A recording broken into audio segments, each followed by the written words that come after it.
Well, welcome everybody to today's board meeting. We've got apologies from Max and also from Mel. Just remind everybody we're now recording the meeting, and the meeting will then later be uploaded onto YouTube. We've got quite a packed agenda today, so we will have a number of breaks, and I'll just go through that with you. We're hoping to, let me just find that. Right, we're hoping to have a break at 11:20 for a 10-minute break, back at 11:30. We will then break again for 12:20 until 2 p.m. and that will enable us to join the Actors One workshops and the open day.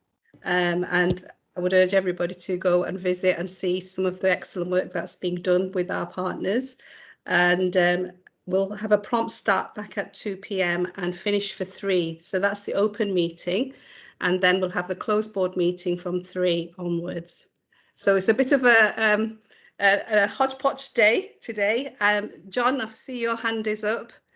I do note that you will be with us until the first part. Is that right? Yeah, I was just going to confirm that. So, I'll be there for this meeting, but I'll miss the latter 2 sessions. Apologies. Brilliant. Okay, thank you. So we've done the apologies. Any declarations of interest? No? Thank you. Has Marianne joined us? Yeah. Asha, are you okay starting? Selena, I can introduce, and I think there's a video clip, and then Asha can have questions. I've texted Maz as well. She's covering theatres as well as IT at the moment. I could understand. All right. Probably a bit busy. Okay. So thank you everybody, and good morning. This is a story from a relative of somebody that we cared for, a gentleman called Mohammed Mansha, and we cared for his sister Fatima B. Last year, and she had COVID and unfortunately passed away whilst in our care on ITU. He speaks very eloquently about the care that was given, gives some pointers for enhancing communication, and I think we've found that throughout this, one of the biggest issues that we've faced as a trust and nationally is how we communicate with people, especially when relatives aren't present in the same ways. But overall, very happy with the care. What I would stress, though, is that this was at a moment in time. So last July, it was the first wave still. We were still learning, and a lot of the improvements that have been suggested have been made, and the changes have been made as we've gone along. So I will let the video start if Jackie could do that. And then I'm sure Arshad, myself, or Maz, if she joins us, we'll be able to take some questions. Thank you. Well, we're doing that. I'll just welcome Pauline. I notice Pauline has joined us, and I think Pauline's observing the meeting as one of our governors, staff governors. Thanks, Pauline.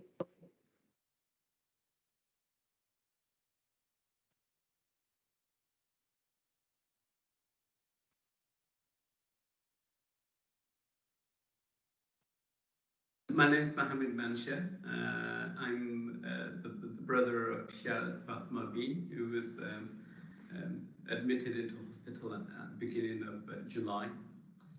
She sadly passed away on the 21st of July. Up to the COVID situation taking place, she was being really, really careful, as was the whole family.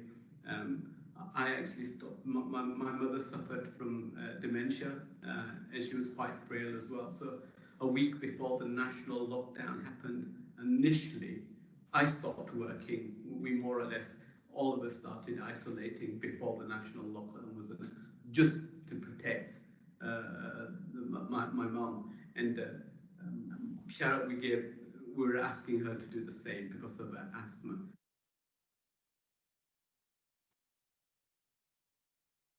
The 3rd of July,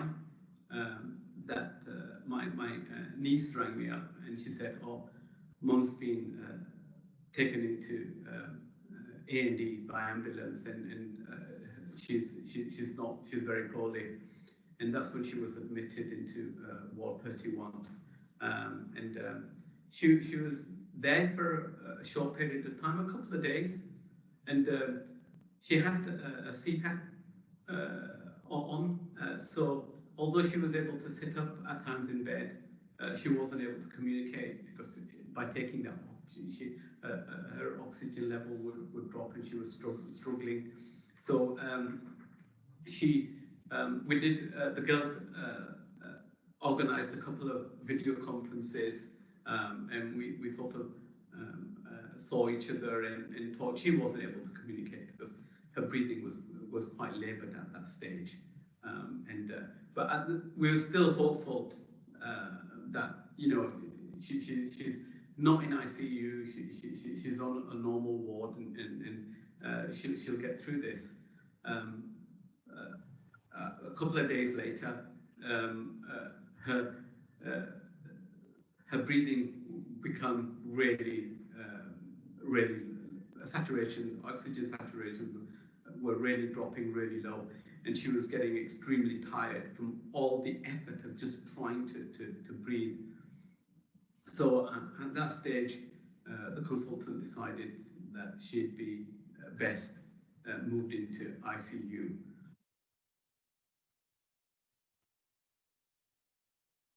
So I had a lot of exposure to the chaplaincy service at that time, and I found that of great comfort. Having people of knowledge there, being able to go in and do a prayer over your loved ones, or to sit with you and talk about the reasons about Islam and how it impacts, and I found it of great comfort.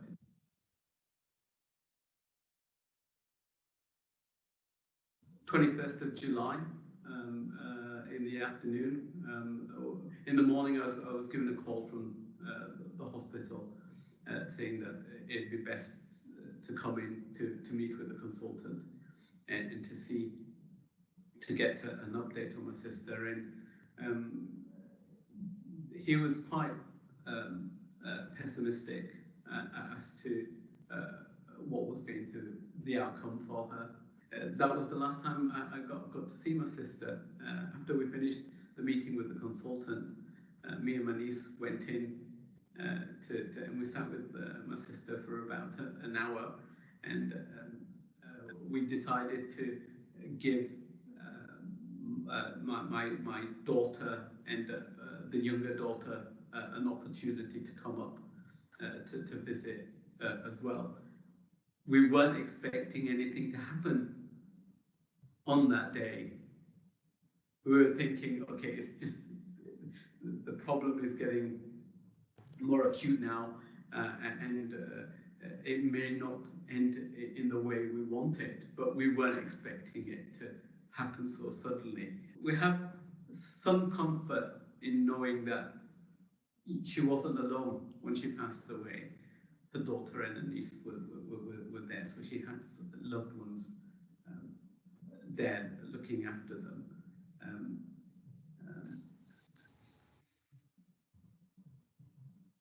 Yeah.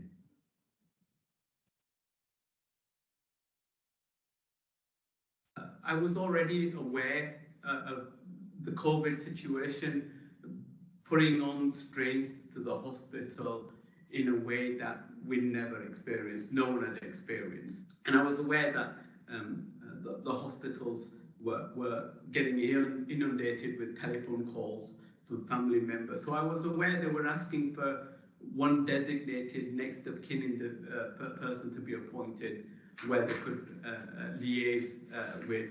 And I appreciated that.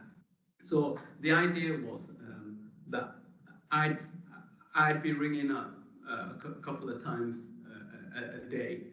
ICU, they more or less make it quite clear to you that situations change within seconds, minutes.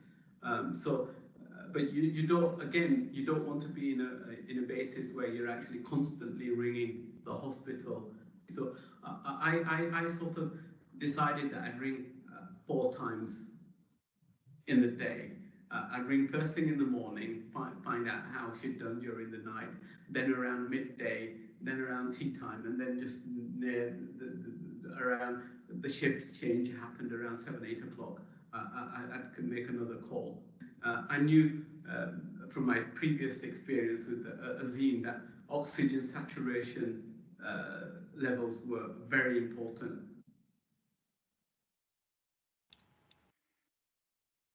If I was going to ask for, as a relative, if I was going to ask for any improvement, the communication side needs to be improved. And as I say, it needs to be done in a way where there's a generalized approach. The information from what I've seen in ICU is there at hand. I wasn't asking for anything that required them going away to start looking at charts. Also, the chaplaincy service, I think it's an invaluable service. I think it's one, I'm also of the opinion that you don't necessarily need to be of a faith to be able to speak to someone of faith. The chaplaincy service helps you cope much better. It gives you a mental understanding of life and death, and it's difficult to explain the peace that it gives you having to speak to individuals. I found them extremely helpful.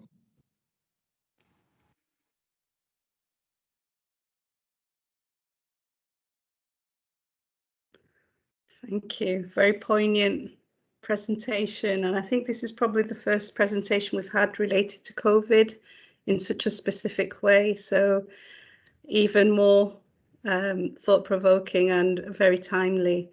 Arshad, assalamu alaikum, welcome. I'll open it up to my colleagues if they ever want to ask any questions or any observations, first of all. Everyone's gone quiet. Can't see any hands. Karen. I just wonder if Arshad wanted to comment on how we've learnt throughout this to support families better, and also just touch on some of the changes that we're about to make in chaplaincy that will allow us to do this in a more robust way going forwards. But also to stress that, remember, we were very aware of our population in the early months of COVID, and we were one of, you heard that these relatives were allowed into ITU to be with their loved one. That isn't common and still isn't common in all hospitals up and down the country. So I think we just need to thank ITU for, and Karen Bentley and my team actually, for the proactive work they've done around that. In facilitating the visiting at this time. I wondered if Mohammed wants to comment a bit, Selena. Thank you, that'd be really useful. Okay, hi everyone, and thank you for that. I'd just like to start off first to say a very, very big thank you to Karen Dauber for really supporting chaplaincy right from the start, and especially during the pandemic. With one of the last comments Karen's just made now about we were one of the very few hospitals nationally to have chaplaincy on board. Lots of neighbouring hospitals actually didn't have chaplaincy working, and this made a big difference to Bradford for us to have that support from Karen Dauber. And I'm really, really grateful for that. And this presentation from Mr. Mansha clearly shows that one of very many families that really appreciated chaplaincy input. I also would like to say a very big thank you to my team members, because without them, there we won't be where we are. Basically, they did a lot of groundwork, so I'm really grateful to them. This presentation that we've heard actually sums up everything that chaplaincy needs to be and wants to be, especially here at Bradford Teaching Hospitals.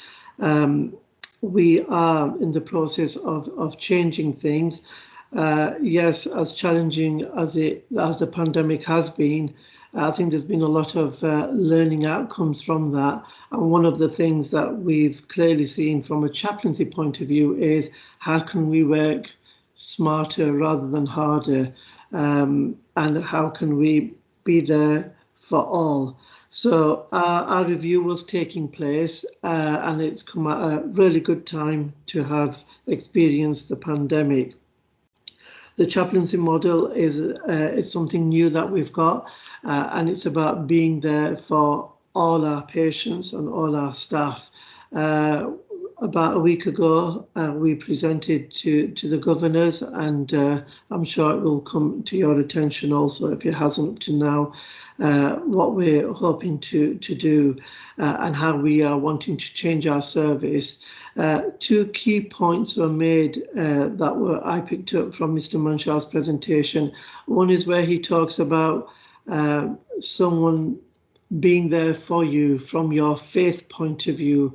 He used the word dua, making prayers, being there by the patient's side or the family side. I think that's really, really important to know that we are of people of faith within our team, and that's what we're here to do, to support people if faith brings comfort to them. The second point he made towards the end is you don't need to have a faith to be supported by someone of faith. I think that's really important also to note that our chaplaincy team is quite different to many chaplaincy teams that you would find nationally. Simply for that last point he's made, we are there alongside everyone, regardless of their belief, regardless of the faith or no faith. It's about being alongside the patient and their journey and alongside the family. And we really, really take that to heart. This isn't just now, but from about 10 years back, when we would train our volunteers, we would say faith is important, but it's not the be all and end all. It's about being on the spiritual journey, the pastoral care of the patients. So we've always worked with the patient's agenda or the family's agenda. And that's really important to note, that the skill sets are really important within this to understand that. So it's not always about pushing the faith, basically, but whatever the needs of the patient are. The third point he made was we were glad that my sister didn't die alone. At least her daughter was there and I was there. I think that's really important from our point of view, chaplaincy's point of view, that we try to be there for patients who don't have families, who can't. It's not just during the pandemic, pre-pandemic, where we have a group of volunteers called the ELCs, End of Life Companions. And we work very closely with the palliative care team, simply for that reason, making sure that people die with dignity, somebody's alongside them. So we've had a group of our volunteers, faith committed people, to actually be alongside patients who are dying, but without the faith element, just to accompany them, and nothing to do with religion. And I feel proud of these activities, these services that we have within chaplaincy. So I'll open up to any comments or any questions that you have. Yeah, we've got Julie with her hand up. I think she'd like to ask a question, and I have one as well. Thank you, Julie. Hello, Mohammed. So really touching presentation, and I watched the governor's session last week and really good. What do you do? Because I had a similar experience earlier this year, and what we found really hard was I was lucky enough to be able to come to Bradford, and actually my sister was in Bradford, and a chaplaincy approached me one day when I was walking out of the hospital, one of the team, And he said to me, I'll go see your sister. And actually, my reaction was, I don't want you to go see her because she doesn't want to die. I don't want her to know there's a risk of her dying. How do you manage that as a service? Because maybe that wasn't me being stupid and actually that would have been helpful for her. But my reaction was almost to protect her. What do you do about that? Yes, I think there's a massive misconception up and down the country about the role of chaplaincy. The word chaplaincy brings about quite a significant negativity, to be quite honest. We're known as one step in front of the undertakers, basically, and that's something that's historically always been there because of the simple understanding of what a chaplain does. A chaplain is there to be alongside a patient who's about to die, to do the last rites. A big misconception. Well, we're a bit more than that. We're there to support people, to be on their journey with them, to support our staff. And it's not always about dying, but that's how we see, that's how patients see that, because that's their understanding. And even some of our staff, to be quite honest, I've experienced this myself with Muslim patients who thinks that the chaplain's here, the imam's here because I'm dying. So there's a lot of work that needs to be done within our remit. And one of the things that we're thinking of within our chaplaincy model is to actually come away from the word chaplaincy and to have a different name that would encompass the whole of our service that we've got. We need to do quite a bit of PR work, and hopefully with the help of yourselves around the whole hospital, understanding what is chaplaincy and what our work is, basically, especially around the misconception around keywords like spiritual needs, religious needs, pastoral needs. So we're hoping to change the image of chaplaincy, basically. Great, thank you. Great service. Thank you. Yeah. I've got Mohammed and I've got Sajid. Saj, I've seen the full name Sajid, Saj, and we need to wrap up after that. I'm sorry about that. So, Mohammed. Assalamu alaikum, Mohammed. Just a quick question, please. It was a really powerful kind of discussion and kind of a lived experience of chaplaincy. But I was wondering around your own kind of ability to cope with the demands that have been on you and your time and your teams over the last year. It must have been, it's an extraordinary, once in a century event that we've just been through. And what kind of support have you had as a chaplaincy team?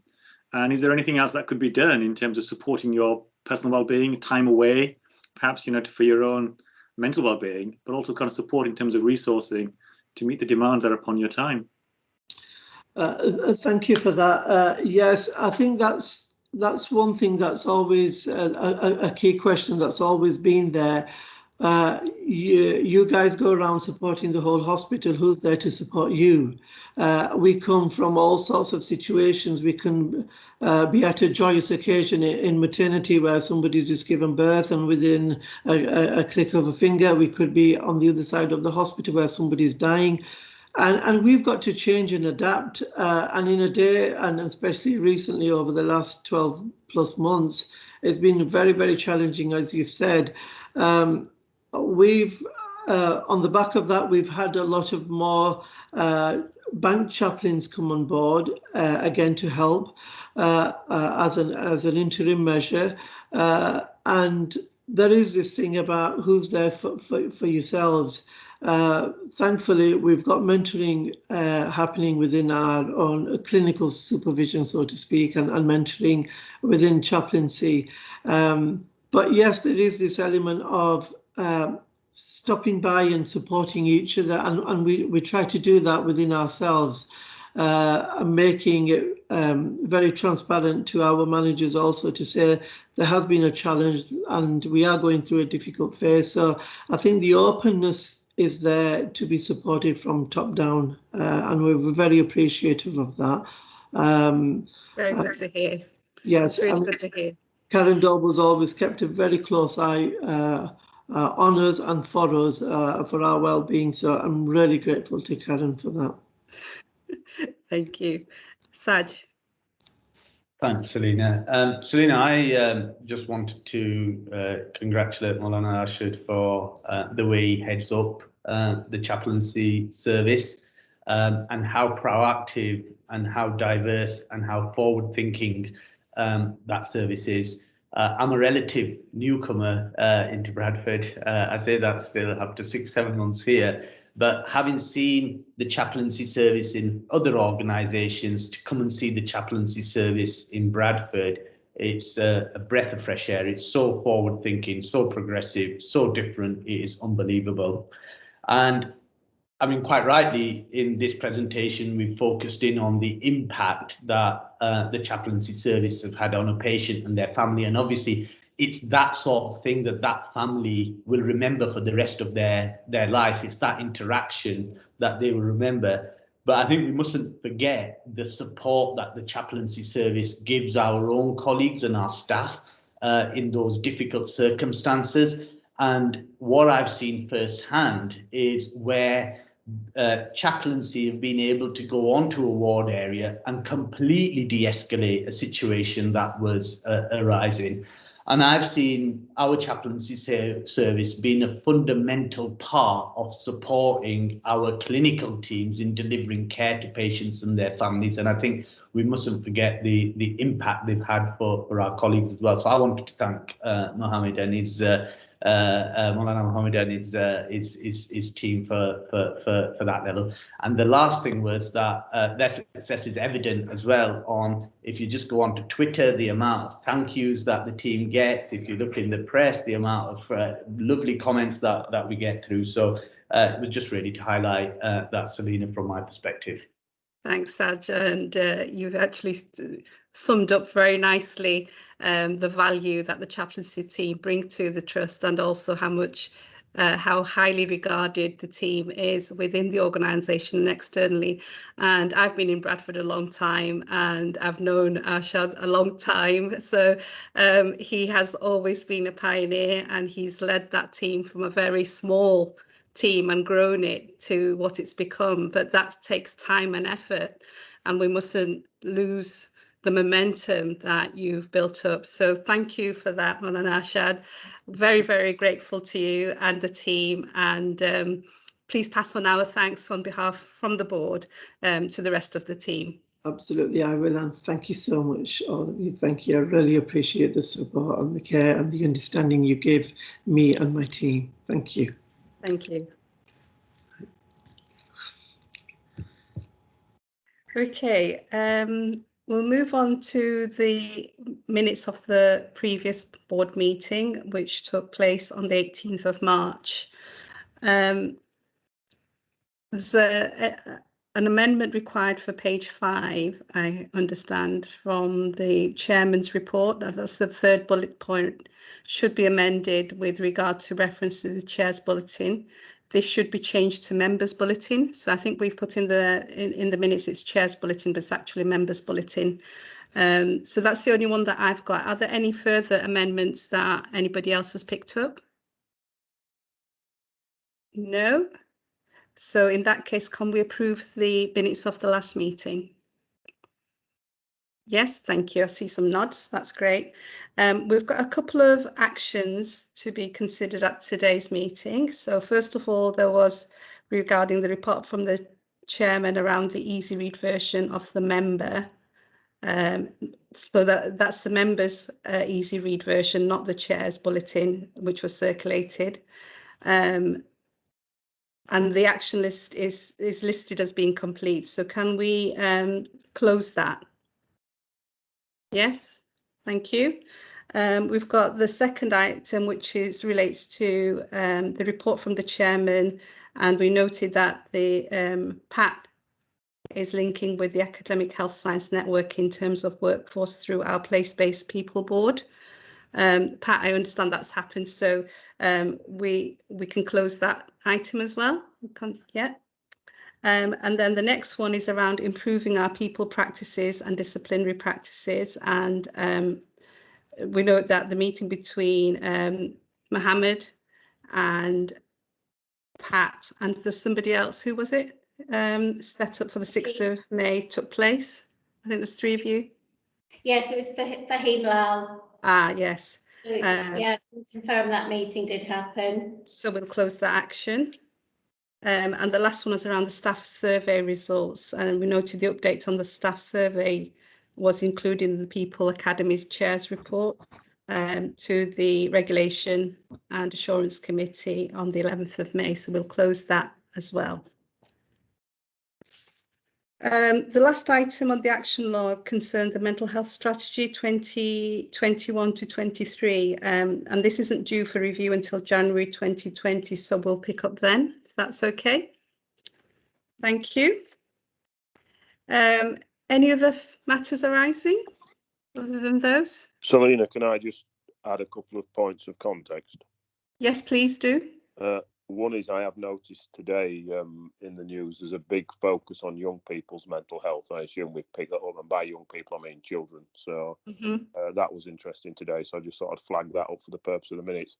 And I just wanted to reaffirm my extreme and positive support for the Easy Read stuff. I think it has a multitude of benefits for many different communication requirements. And I know Max is very supportive of it as well. So I just wanted that to be minuted, please. Thank you. So we'll note those points made by John. And I think, you know, when we have the item coming back to us regarding the mental health strategy, maybe that's one of the things that we look at in terms of how we are responding to all our population, not just a specific group who are acutely ill. Good idea. Yeah. Okay. Thank you. We're moving on now to the chairman's report. Because of time, I think we've went over a little bit with our patient story. So I'll take that the chairman's report has given as read. And if there's any particular issues that people would like to raise or flag up, then please do so. If not, we'll just take that as noted. Yeah. Okay. Thank you. And we've got the report from Chief Exec. Mel's not here today. So is there anything that, John, you would like to flag up? Yeah, thanks for that, Selina. Same thing, really. We should take the paper as read. Everybody's had the opportunity to read it. I did speak to Mel whether there was anything to flag in particular. So I'll just very, very briefly pick out one or two things. So from the people section, which deals with what's happening in the trust and the impact on our patients and our colleagues, I suppose it was just to flag that although the numbers of COVID patients in our hospitals and especially in intensive care or receiving non-invasive ventilation, although those numbers are down, we are still relatively an outlier compared to other trusts in West Yorkshire. And it's just important that the board understands that, because a lot of the talk at the moment is about restart and recover and getting elective work done again, which is difficult enough anyway, given all of the kind of infection control measures, etc., that we need to take. But we are still having to achieve a fine balance in terms of the organisation of the hospital, the wards that are set up for COVID, the wards that are set up for non-COVID and so on. So it remains challenging in Bradford. We are in a far better position than we have been, but it remains challenging. And alongside that, we are seeing extraordinarily high numbers of attendances at the emergency department at the moment. I'm not sure if there's much logic for that, and it may be worth in a moment just asking Saj if there's anything he wants to say about that in particular. But just in terms of context of where we are and how it feels, it's important the board understands that.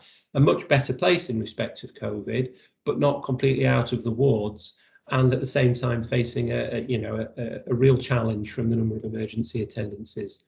Mel's update also tells us that the strategic outline case has been submitted for the new hospital development, the proposals there. We'll probably say another word about that in the closed board this afternoon, so I won't say any more here. Mel reports the work that she's been doing with our partners across West Yorkshire in the West Yorkshire Association of Acute Trusts and in the West Yorkshire and Harrogate Health and Care Partnership, where she's been chairing the Critical Care Operational Delivery Network. and also representing all of the acute trusts in some of the discussions about the NHS white paper and the legislation that's coming forward. And again, we'll just have a word about that in closed board this afternoon. The final section of Mel's report really, I suppose, focuses on our Actors One work. There's been a programme of engagement, an Actors One festival underway. And today, as you said in your introductory remarks, Selina, we're going to break around lunchtime to take part in a festival of recognition for Actors One, which is celebrating some of the great collaborative work that's taking place.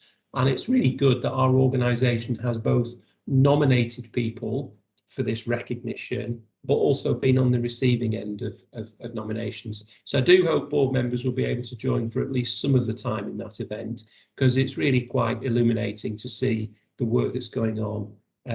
I'll leave it there in terms of the update on Mel's behalf, but I did wonder, Selina, if it was just worth a word from Saj at this point. Yes. On the current situation. Thank you, Saj. Thanks, John. Saj, if you could. Thank you. Yeah. Yeah, John's highlighted some really good points there around this real tricky balance between obviously managing COVID patients within our bed base and making sure that those patients coming in are safe and appropriately segregated, and of course anybody coming in for elective operations are also safe at the same time. And there's a real balance in terms of how we manage operationally the flow through the hospital and how we manage those patients through our theatre list as well. As John rightly highlighted, we have got 4 patients currently in our intensive care unit, which effectively means that half of our intensive care unit is allocated for COVID patients, and the other half is for our other non-elective, non-COVID and elective work that we've got coming through. That poses us some significant challenge in terms of our restart and refocus, but what I am pleased to report is that we continue to adhere to the strict clinical prioritization that our clinical teams have undertaken. So we are still seeing our priority 2 patients. These are the patients that are deemed as most urgent patients to be seen, and our cancer patients through our predominantly through our main sites. We will continue to work with independent sector providers in order to try and get activity and capacity secured for those patients who are priority 2, 3 and 4 through the independent sector providers, so that we can continue and keep seeing those patients as quickly as we possibly can. And I think in terms of just demonstrating the impact we've had on patients, cancer patients, at the peak of the pandemic, we were at a position where we had in excess of 170, I think it was 177 from memory, patients who'd gone beyond their 62-day target date. We're currently at around 20 to 25 patients. So we've really focused our efforts on prioritizing our capacity to meet the needs of those patients that absolutely need to get seen based on that priority order. We do have significant challenges going forward in terms of the restart and recovery, and the board will hear from Matthew later on in terms of our operational and financial plan. So I think I'm going to leave it there, Selina, but it was just to recognise the challenges that Bradford faces in terms of its COVID demand, where some organisations now currently in Wire have very few or 0 patients in the bed base. We still have got a ward at this moment in time, and effectively half of our ICU dedicated still to the care of COVID patients. Saj, just in terms of the A&E issue that John mentioned, we see a lot in the national press around primary care and the bottleneck that's created. And is that are we experiencing the impact of the issues in primary care? And so maybe Ray's got his hand up as well. I'll probably give you 2 seconds on it, and I'm sure Ray will add on to this. So we have seen record numbers of attendances. So earlier this week, we had 487 type 1 patients. On Monday, we had 482 patients on Tuesday, and on Wednesday, so the latest 24-hour figures, we've gone above 420. So significant upturn in activity. But we are picking up from primary care that primary care is really busy as well. And I think that's the real challenge here, is that all elements and all parts of the health and social care system seem to be experiencing this big increase in demand. What we've been able to do, thankfully, is the way that we've got our A&E structured, the fact that we focus in heavily on same-day emergency care and admission avoidance, we've still managed to actually get through quite well and maintained a level of resilience. We have seen a big increase in the more minor and paediatric attendances to A&E, but at the same time, we have seen an increase in hospital admissions as well.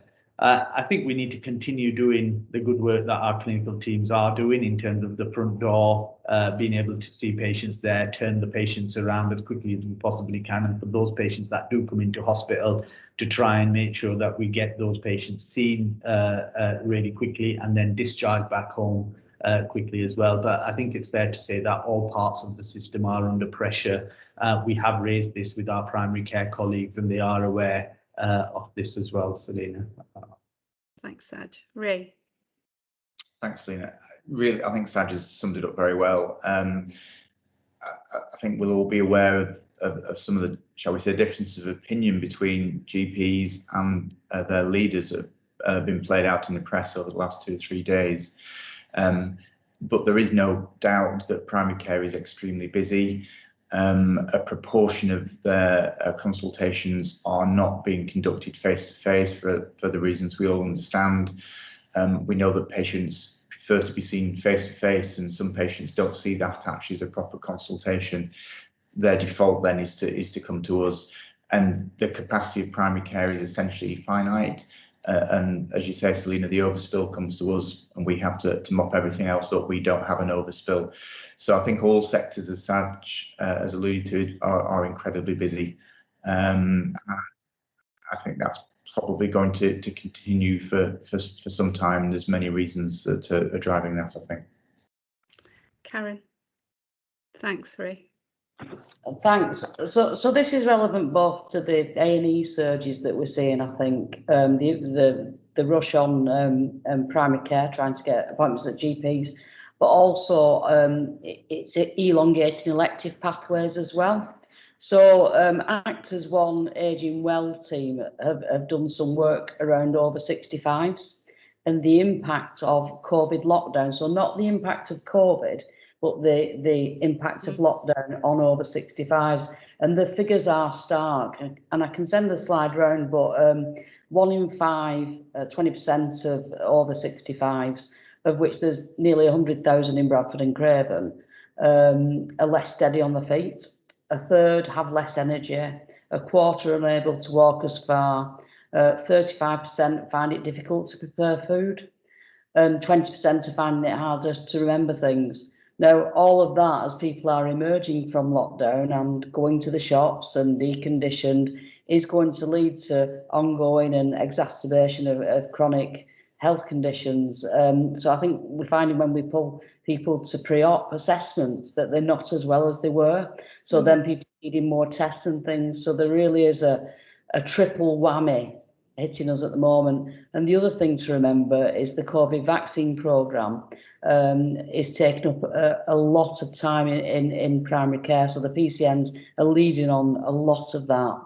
And also with the concerns about the AZ in the press over the last few weeks, that's also impacted on our A&E as well, with the worried well turning up as well. So, you know, there's lots going on. It's very complex at the moment. Yeah, and I suppose, like you're saying, people who had maybe minor issues over the last 12, 14 months, they've developed to become more serious, and so perhaps are presenting in an acute situation now rather than in a primary care situation. So there is that.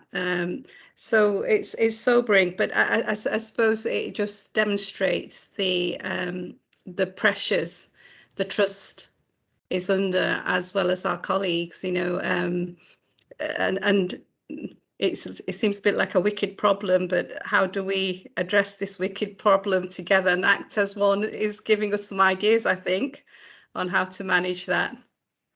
I think we're going to have a probably more discussion about this, because this isn't a problem that's going to go away overnight, and it's probably something that we need to watch in terms of whether, I mean, my question to Saj would be, how long can we continue with a surge of 420 plus every day? You know, when is the breaking point of that? So as long as the case mix of the patients coming through to A&E as it currently is, what we're seeing is we're effectively managing to discharge those patients back. So some of it is about the worried well, some of it is patients coming through with more minor illnesses, and I think and injuries, and I think A&E is well placed and able to cope with those patients. At the same time, what we've done in the background, and we continue to do, and this is where actually we've got a good level of operational resilience and forward planning, is we have created our fourth wave surge plan. And in fact, we were discussing this at the clinical reference group this morning, which is to say, if this continues, and if we were to see that this converts into more admissions, either more non-COVID admissions or more COVID admissions associated with the Indian variant, what would we do? And what I'm pleased to say is that actually we have got a robust plan in the background, and what we will start to do, depending on where we see the pressure, if it's non-COVID, non-elective pressure, or if it's COVID non-elective pressure, we will start to switch our operational response to reflect that. And I think this last year has allowed us to hone our skills at how we manage and do that. Yes, there is a consequence in that does and will impact on our elective restart and recovery, and is currently impacting on that. But we're really good at being able to balance between the two elements. So I think just for assurance purposes, it's that operational surge planning and the very close oversight and overview of what's happening on a daily basis. And as execs, all of us keep really close to that. In fact, every single morning we're on a WhatsApp group where we put out the position of what the trust is looking like operationally, and we support each other in responding to that. Thanks, Saj. I've got Julie and I've got Paul Rice. Julie, do you want to go? Yeah, it'll be really interesting, Saj, because we're going to look at the operational and financial plan 2 bits down the agenda, and it will be really interesting to see, given what you've told us, and given we're now on the 20th of May, so effectively 2 months into a 6-month plan, what impact does that have on the plan we're signing off? Because actually we know a little bit more now. And I suppose the same for you, and then it'd be interesting from Matthew's perspective as well. How does that play through the finances? Because that really, everything you've talked about is crucial to the operational plan and the assumptions we've made. We might leave that till then. Yeah. Oh, okay, that's good questions, Julie, and we'll pick that up later on. Paul. Thanks, Helena. I just want to build actually on the conversation about the contributing factors, because the other conversation that Saj and I were having yesterday was about, you know, it's an interesting sort of consumerist element of our demographic as well. If you think about the over 60s population that Karen's detailed, and you also think about the younger age group that we serve, while it's always a challenge to sort of put yourself forward as unique or special, I think they're all contributing factors. So you have an expectation of a certain generation that says, the service is always available, always on tap. Its response should be more consumerist oriented, and we have a demography that speaks strongly to that. And we've got the demography that Karen's already highlighted, if you like, at the top end in terms of an aging population. So I think it was just another factor. I thought it was to enter into people's sort of mindset about the sort of the complexity of this. Absolutely, Paul, and I suppose it's trying to understand how are we working with, behavioural knowledge, the way people behave and respond to things. How are we actually using that in the way we design services? I'd be really interested to know that, because I suppose if we understand what drives people to behave in a certain way, we can respond appropriately. But if we carry on doing what we've always done, then we're not going to get the change that we need. And I don't know how much we factor that into our planning on designing of services. Paul? Just the briefest response to that. I mean, I think from a particular perspective of digital services, it's always understood that user-centered design is an elemental part of that. But I wouldn't say that necessarily, and this isn't a comment about Bradford, but I think more generally, we're more familiar with user-centered design and that discipline in other areas of our lives. So I think it's a gap, and hopefully one of those gaps that our capacity at an ICP or ICS level probably needs to serve, because you can't just attract that talent, foster that talent, and maintain that talent usually in one individual organization. You have to be giving people a portfolio of work. Conversely and positively, I would say that I think we do have a very strong relationship with resources like the Working Academy at the university, and that's exactly the sort of next generation talent that is being developed there. So I think it's clearly more a feature of our overall approach to service development than it ever has been, but it's not something that happens accidentally. It's a whole new set of professional skills around engagement and around user-centered design that we need to foster and flourish. Thanks, Paul. Saj? Yeah, thanks, Lena. And just to add that this is where Active One actually comes into play. So we can't design services that meet the needs of our patients as individual organisations and think that we're going to demonstrate and deliver change. We have to do that at a system level, and certainly from the programmes that colleagues are involved in that are here on this call, and the access programme that I'm involved in, that is exactly the feature of our discussions, is how do we design our services that actually meet the needs of our populations and the behaviours and the way that our population want to access care. So I think that is very much at the forefront of everything we try and do through the Access to Care programme. I'm sure that's the same for my colleagues who are heading up the other programmes within Active One as well. Thank you. Thanks. That's great. Any questions? Any further questions on this item? In that case, just for smoothness of the discussion, if we could go on to the questions that Julie raised regarding, well, let's look at the operational and financial plan. Take that as the next item, because I think it flows better as a discussion. So over to you, Matthew. Okay, thank you. I can't see anybody. For some reason, my computer's going a bit crazy today, and I can't see anybody. So, I won't put it up on screen, and I just wanted to, highlight that the paper is to note at this stage. There was no requirement to submit our H1 plan with board approval, but it's still just worth sharing where we are with our H1 submission. It's already been discussed at the Finance and Performance Academy, and also discussed at the governor session last week with non-execs and execs invited along. So I don't intend to go through it page by page in real detail, but I will capture the key issues. So firstly, it aligns to the national planning priorities in terms of staff and health and well-being, restoring our elective care and cancer care, transforming the work around emergency care and to prevent admissions and reduce lengths of stay, and to work collaboratively across our systems. So the paper and our plan is structured into 3 sections, one looking at demand and capacity, one looking at workforce, and the other looking at money.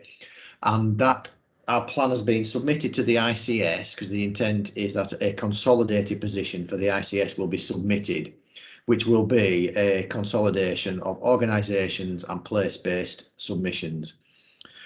So the key issues from a capacity and demand perspective are that we've undertaken a detailed assessment of our available capacity across the various points of delivery, and then adjusted for what we tend to do on an annual basis, where we look at the demographic change, we look at seasonality, and we've also tried to bring in some of the transformational changes that we have seen throughout the COVID period, particularly the impact on outpatients.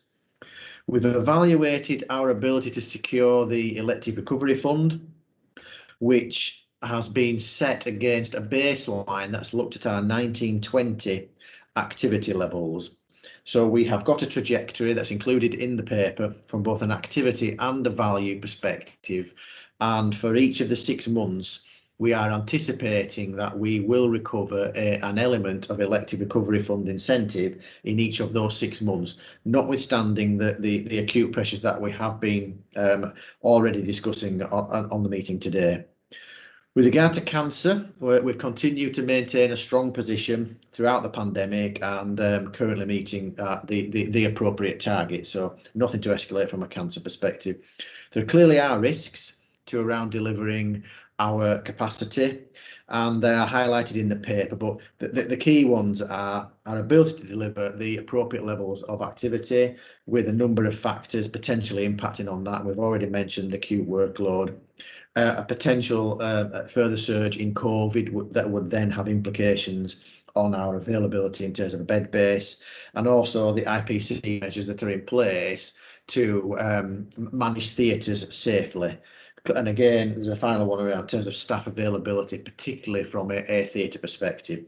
And clearly we're putting mitigations in to try and manage all of those as best we can. From a workforce perspective, I do know that Pat has presented the slides of the Workforce Academy, and the key themes within our plan do align to those within the operational planning guidance, and that's around looking after our people and helping them recover, belonging to the NHS and addressing inequalities, embedding new ways of working and delivering care, and growth for the future. And I'm sure that Pat could expand on each of those if required. But again, the key risks to delivering that workforce plan are around retention. We haven't seen much turnover throughout the COVID period, and is there a risk around turnover increasing? Recruitment, we've continued to recruit, but we have highlighted that we've got staff shortages, particularly within theatres. The health and well-being of staff, where we have encouraged staff to take their annual leave. A number of staff did carry over significant numbers of days of annual leave, and now we're in a period of recovery, so that potentially will impact on our staffing, but also our ability to recover. But and the other side of that is, but we are looking at various new models of our new roles and new models of care, and really trying to embrace and encourage the apprenticeship model. The finance section of the paper just really reiterates how the financial regime has rolled forward from the second half of 2021 into the first half of 2021-22. There's still no guidance around the planning assumptions for the second half of the year, but it is anticipated that there may be some return to the allocations in the long-term plan that was approved a number of years ago. I'll come on to what the potential implications of that are. The overall ICS plan is that it will break even, and each place and organisation has submitted a plan that breaks even, albeit there are risks across the various places and potential risk across the Bradford place. If we do revert back to the long-term planning assumptions for the second half of the year, we will see a downturn in our income plans, and as such we'll have to explore what a race reduction or efficiency programme will look like, and Saj and I are meeting later today to start to commence how that might work, in line with turning on our reverting back to business as usual, really, from a performance management perspective, which will align to the new accountability framework that we are introducing. So from a finance perspective, we don't envisage a material financial challenge for the first half of the year. We have made an assumption around recovery of the elective recovery incentive. We've also included a CIP, a nominal CIP of around about £3.5 million, in part to help us get ahead of the game for the latter half of the year. But should that materialise, we will have non-recurrent measures that would allow us to offset that. We've also included in the plan an increase of around about £1 million a month to address the restart and recovery programme that we've also mentioned earlier in the meeting. So if this latter half of the year does revert back to long-term planning assumptions, we will have, the worst case scenario is somewhere in the region around a £2 million a month CIP, with a more likely figure being around about £1 million a month. So that's where we'll be turning our attention to addressing through the improvement plan, whatever format that might take and whatever it might look like, and whatever governance arrangements we might need to put in place. I did mention earlier that as a place we have submitted a balanced plan, but there are risks across the place that we will continue to employ our collaborative approach and do our best to share financial resources if required to help us deliver that balanced position by the 30th of September. So I think they are the key exceptions. So just to conclude, we have submitted a balanced plan from a financial perspective, and we'll the submissions around activity and workforce will be in the next few days, and we'll cover the assumptions and the risks that I've already identified. It will only cover the first half of 21-22, with uncertainty still around what will happen for the remainder of the year. There are a few risks, and probably the two key risks are, we've already really alluded to them, around delivering our planned levels of capacity, particularly the risk around work being displaced through the acute work activity that's now coming through the front door, and the workforce availability, recognising the time that staff need to recover, but also the challenges we have in a few real pinch point areas, and in particular theatres. Julie asked around the money and were we seeing an impact. We've only really just closed down month one, and the paper has gone out to the Finance and Performance Academy for next week. And at the moment, we are on plan at the end of April. And from an elective recovery fund perspective, we haven't as yet made that assessment. And we are working as an ICS to try and consolidate the month 1 and 2 positions by about mid-June, which would be an estimate. And we won't know the final position until we have all our activity fully coded, which may probably be around about the mid-July time, until we really understand the month 2 position from an elective recovery fund perspective. So overall, from a financial perspective, we don't envisage a real financial risk in the first half of the year, but potentially one materialising in the latter half of the year, but that's very much dependent on the national guidance being clarified. So that's just a whistle-stop tour through the number of slides that have already been presented, like I said, to Finance and Performance Academy and to the governance session last week. Yeah, Julie. If we're noting the plan, when as a board do we sign off a plan? So normally at the beginning of the year we would sign off a finance and an operational plan, and I get we're in extraordinary circumstances, but because we're noting it, when will we ever approve a plan, or will we? No, that's a very fair question, and what we are intending to do is, although it's going to be a real difficult challenge, is to translate that plan into the detailed budgets at a CBU and a departmental level, which we have got, and that will come through to Finance and Performance Academy. But I absolutely envisage that there will be a formal approval process expected for the second half of the year plan, when there will be some sort of return to normal. So, you know, there hasn't been a formal ask of the board signed off for the first half of the year, albeit we have taken the academy and the board, now the board, through those numbers. But I would envisage that there would be a more formal approval process expected for the latter half of the year. But do we as a board, Matthew, need to know then that that is the plan we will be working to for the first 6 months of the year, and as a board that is the plan we'll be monitoring? Yeah. So we need to be explicit about that. Yeah. Thank you. Any other questions? Barry, do you have any questions? Thanks, Selina. I have one, but it'd be better covered in the closed meeting. Right, okay.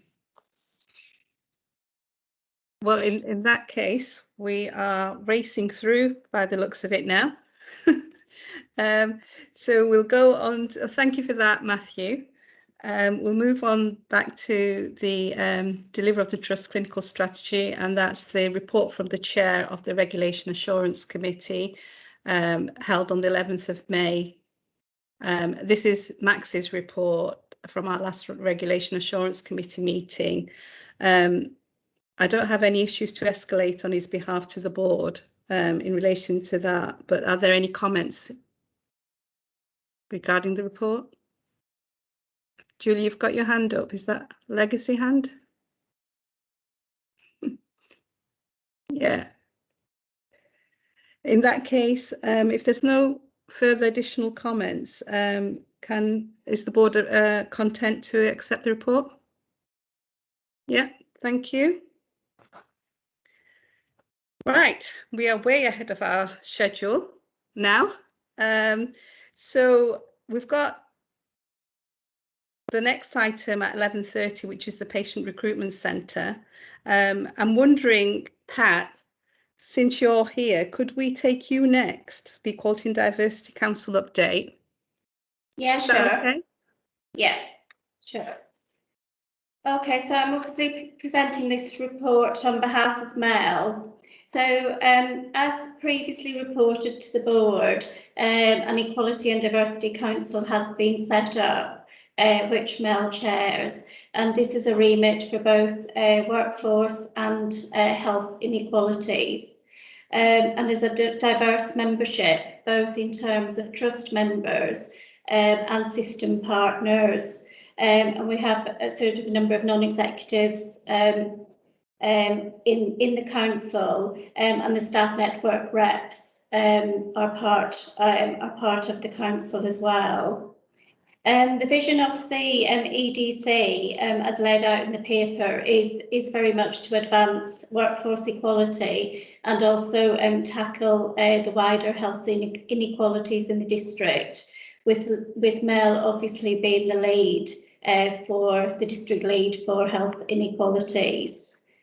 The focus of the council, and I think there's been 3 meetings now, and it is evolving and developing at each meeting, but it is very much linked into sort of firstly the NHS People Plan, particularly the belonging and inclusivity agenda, the West Yorkshire and Harrogate Health and Care Partnership in terms of the race review findings and recommendations, implementing phase 3 of the NHS response to COVID, and obviously tackling the wider health inequalities that exist within the district, and particularly focusing on our role as an acute hospital in that.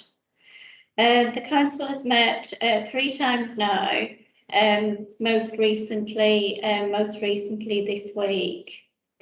In terms of the paper, so the paper sort of covers the focus of the council and the sort of the key issues and priorities that have been discussed at each meeting. I know at the last Board of Directors, Mel did report on the January meeting, but the key issues are included in this report for your information. In terms of the March meeting, that concentrated on, there had been an equality and diversity focus group set up. That was really well attended, with over 70 people contributing to that. And the priorities from that focus group were identified under two headers: staff equality and patient equality. That's covered in section 3.4 of the group, and that was a focus of one of the discussions at the March meeting. The other key part of the March meeting was Sohail Abbas from GP at Kensington Health Centre gave a presentation on the RIC programme.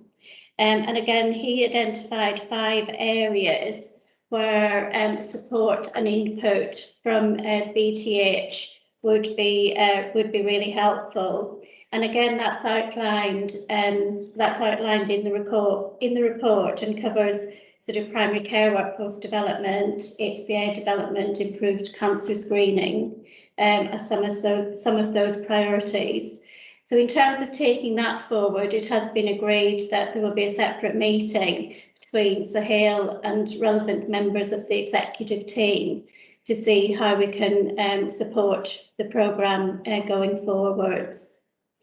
The most recent, we met again this week, and the meeting will be formally reported at the next board. But in terms of the highlights of this week, I did a presentation on the staff survey results through an EDI lens, which we had was a detailed presentation by Protected Characteristic, and we had a challenging conversation on what that data told us and what our priorities needed to be going forwards. We had a presentation from Shaq on Actors 1, and Kez then started a presentation and discussion re the development of an equality, diversity and inclusion strategy, and the development of a new set of equality objectives, although that was very rushed in the end because we'd run over. So the intent going forward is to provide a written report to every board meeting. And I suppose in terms of this report, it's to ask you to support the priorities identified and the development of an EDI strategy going forwards, and to note that our current equality objectives are under review. And obviously that is a key part of work going forwards. That's probably all I wanted to say, Selina. Thank you. Any questions, Paul? Thanks, Selina. Thanks, Pat. I appreciate we all can't be in everything, but and the brief of this came initially from the scope of the people plan, but having had a glance for the word digital in any context or the contribution of my team in some way to the membership, I just wondered whether we could talk afterwards about whether that's omission's a strong word, Pat. I probably don't mean omission, but I think there is something about inclusive digital transformation is a big topic, and it's one of the things that I said when I came to both the organisation and place, that I wanted to make sure that we demonstrated our leadership in that regard in the way we demonstrate our leadership in many other respects. So I note this meeting that with Sohail and the VRI bit implies that, but I just wondered if I could volunteer to be in that conversation going forward, and if and when appropriate, we could amend the terms of reference a little bit to expand on that aspect of what excuse me, that one of our biggest risks around inclusion going forward is people's inability to connect to our digital propositions. Yeah. No, yes, of course, Paul. I think that's a fair point. Yeah. Any other questions? Yeah, I think that's a really good point, Paul. And I think given the place like Bradford, and the demographics that we have, it's even more incumbent that we ensure that we increase access, not decrease it by, you know, through transformations of our digital services. And that is the way forward as it looks. So on that, we'll note that. We're still ahead. I can't believe this. I have to tell Max.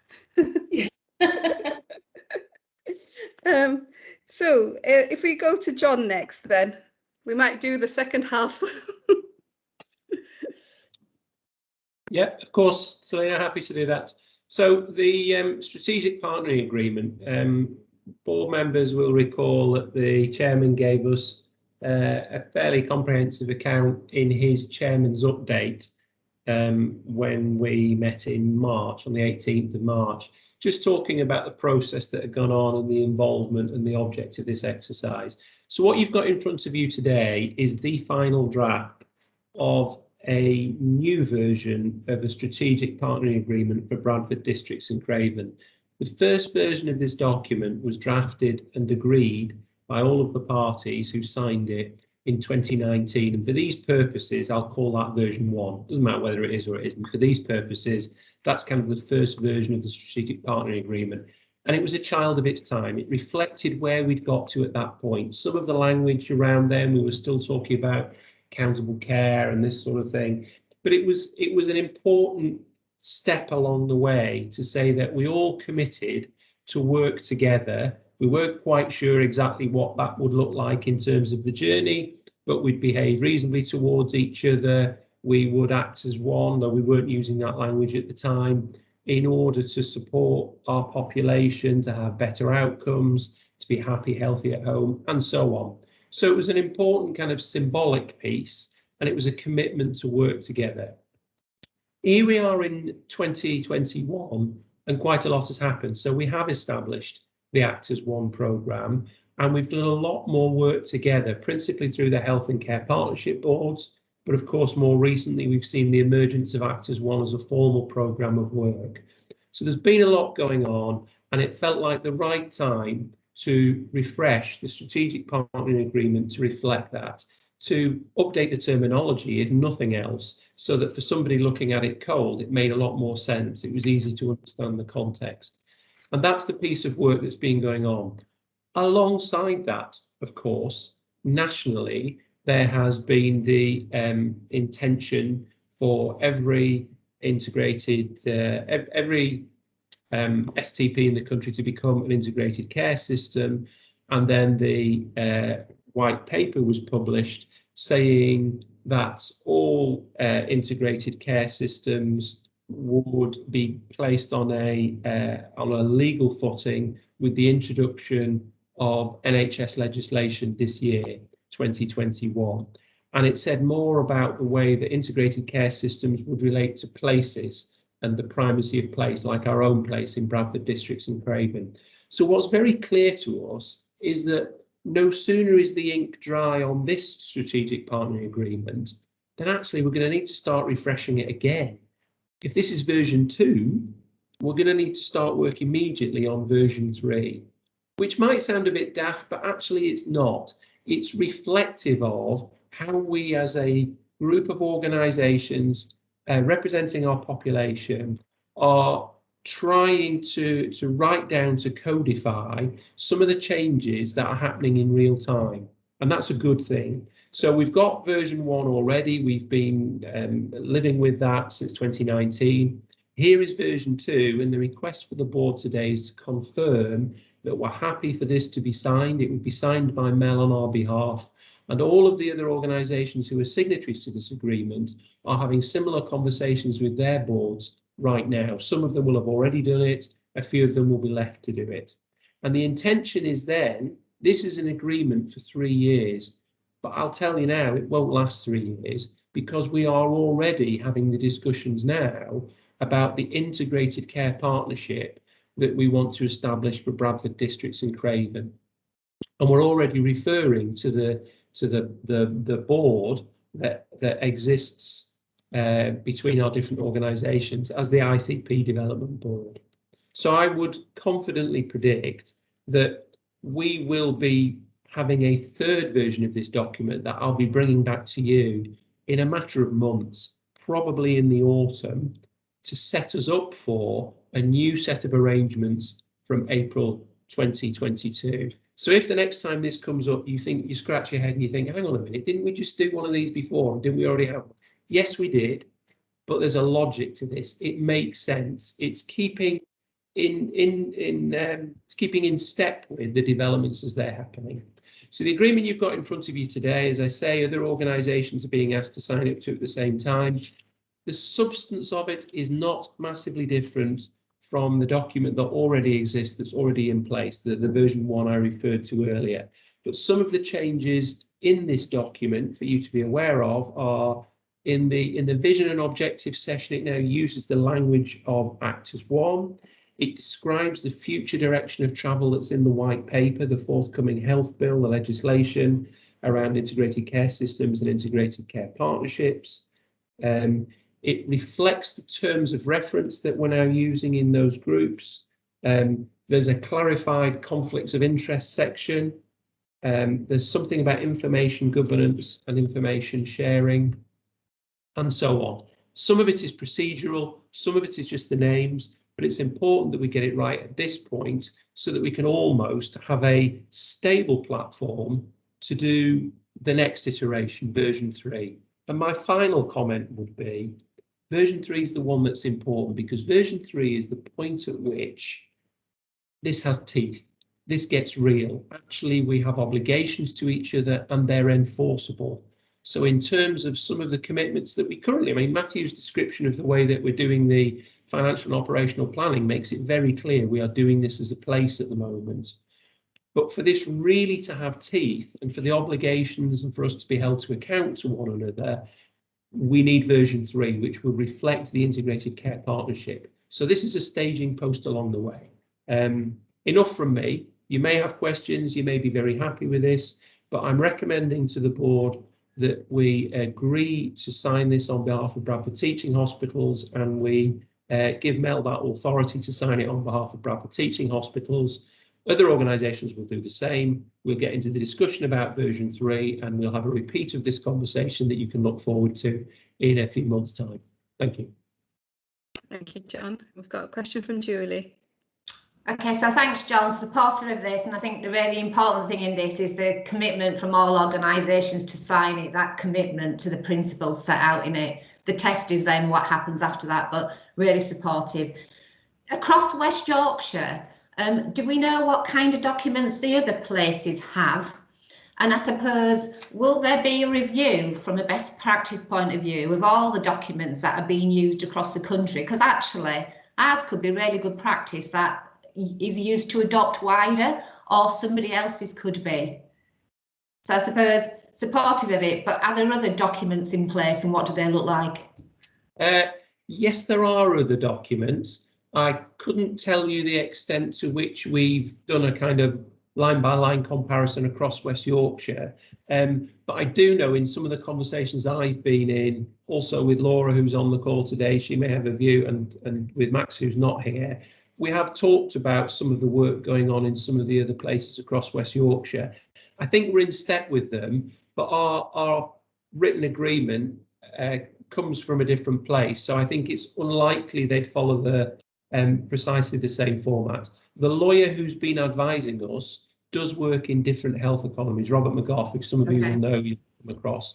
So he's brought to our discussion some of the learning from other parts of the country. But again, I still don't think this is a template that's common to all. I'll pick that point up, Julie, in the discussions that we're now having about version 3. I suspect there won't be a national template, in part because a lot of the emphasis around the work on ICPs and ICSs is that you're not being railroaded into one version of things. You do what works locally, you do what makes sense in terms of your health economy. And I do think on some of this stuff, actually, we were ahead of the curve. Yeah. So, you know, without being complacent or smug, I'm not sure that we, you know, sometimes the right thing to do is actually to go looking for one that's been done already and just pull it and use it. When we were doing this work first time round, that wasn't there for us. So I'd be surprised if where we are now, something else has turned up which is finished and we could just pull down. But I'll pick that up as part of the version 3 conversation. It's a good point. Previously we were ahead of the curve. It may be now there's some best practice emerged that we could just lift. So thanks. Okay, thank you. I'm really pleased to hear that in version 3 we'll have teeth, because that was going to be my question. You know, so what? We have the agreement, but if people just carry on behaving the way they have, then it doesn't really mean it much. But if we have got teeth, then we will have teeth in the 3rd version, then that's really positive, and we can hopefully move. Yeah, so I would echo that. I mean, I think it's not that suddenly the SPA will have enforceable legal powers written into it, but the environment in which the SPA exists will be different. So, you know, we'll see a much greater role for the integrated care system for West Yorkshire and Harrogate. And West Yorkshire and Harrogate in turn will have the ICS will have a very different relationship with the ICPs, with the organisations at place. And the only way we can manage that is with a robust strategic partnering agreement between us. So it will be a part of a new set of arrangements which have a legal footing. But I think it's unlikely that we turn up in court with our SPA and say to one of our partners, you haven't followed line 7 here. But it will be part of a set of arrangements that are on a legal footing for the first time. So it does matter for that reason. Good, very positive. Thank you. So we've been asked to approve this, support it, approve the document and request Mel to sign it on our behalf. Yes, we're content to do that, John. Thank you. Thank you. Thank you. Okay, and what I propose to do is we take the report from Barry and then we break and we come back at 11:30 to hear Dinesh. That's okay. Barry? Thanks, Selina. Yes, the report is included there in respect of the 6th of April meeting of the Audit Committee. Nothing for me to expand upon, just happy to answer any questions that people may have. Julie, you've got your hand up. I think you're very keen today. Sorry, Selina, I need to get better at putting my hand down. Apologies. So it looks like you've got a free run, Barry. That's no good. questions. So thank you for that. We note your report. Mohammed, have you got a question?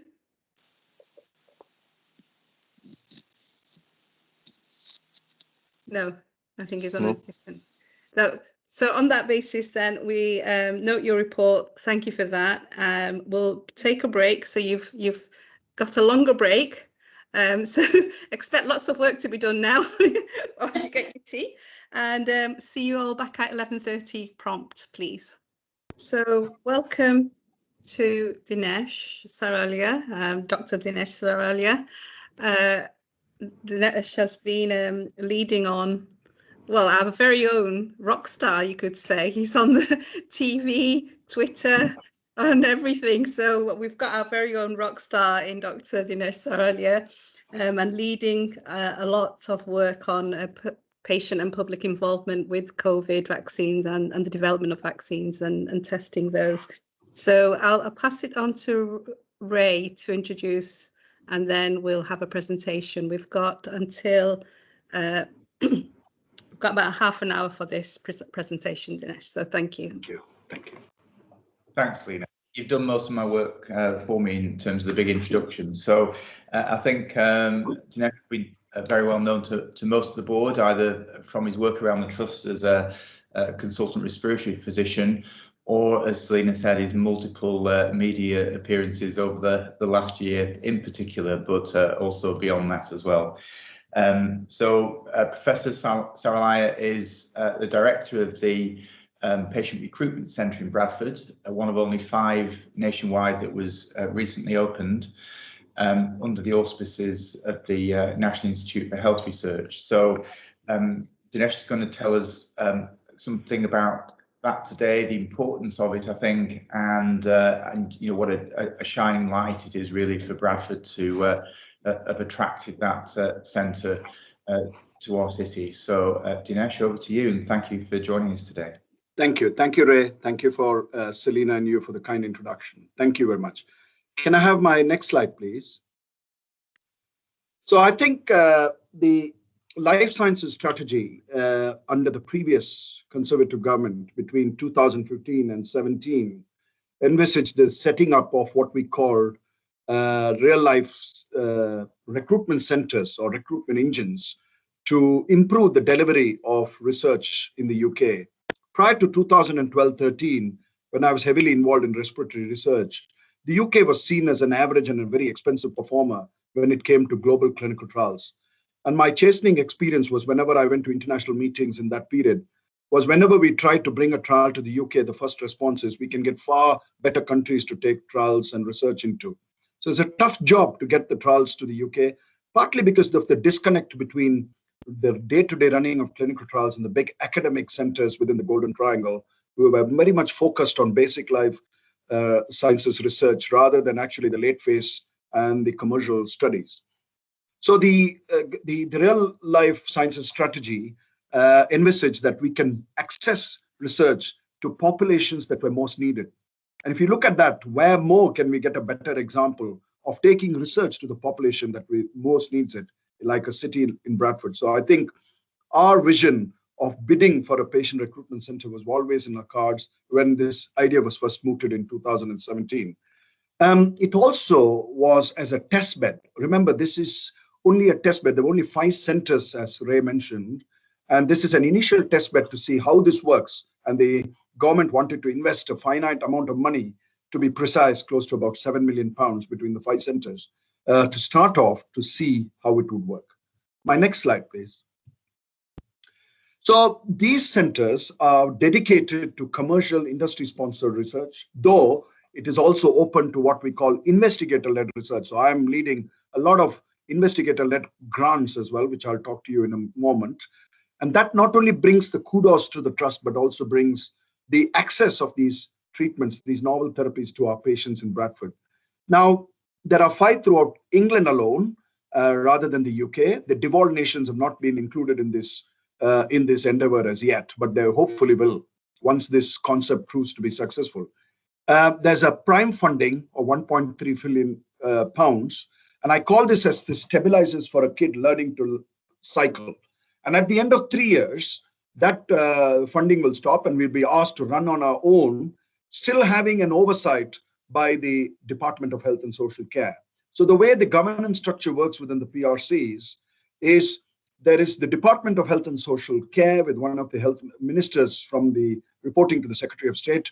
And then that feeds on to a PRC advisory group. And I'm one of the clinical directors representing that PRC advisory board, which has people from the MHRA, the Department of Health and Social Care, the various big funding trusts like Cancer UK, Wellcome Trust, and within the hierarchy of the National Institute for Health Research and its organization. So mainly around the research delivery center as well as the business development office are represented. We meet every 3 months and we have to, each of the PRCs have to report on their progress as well.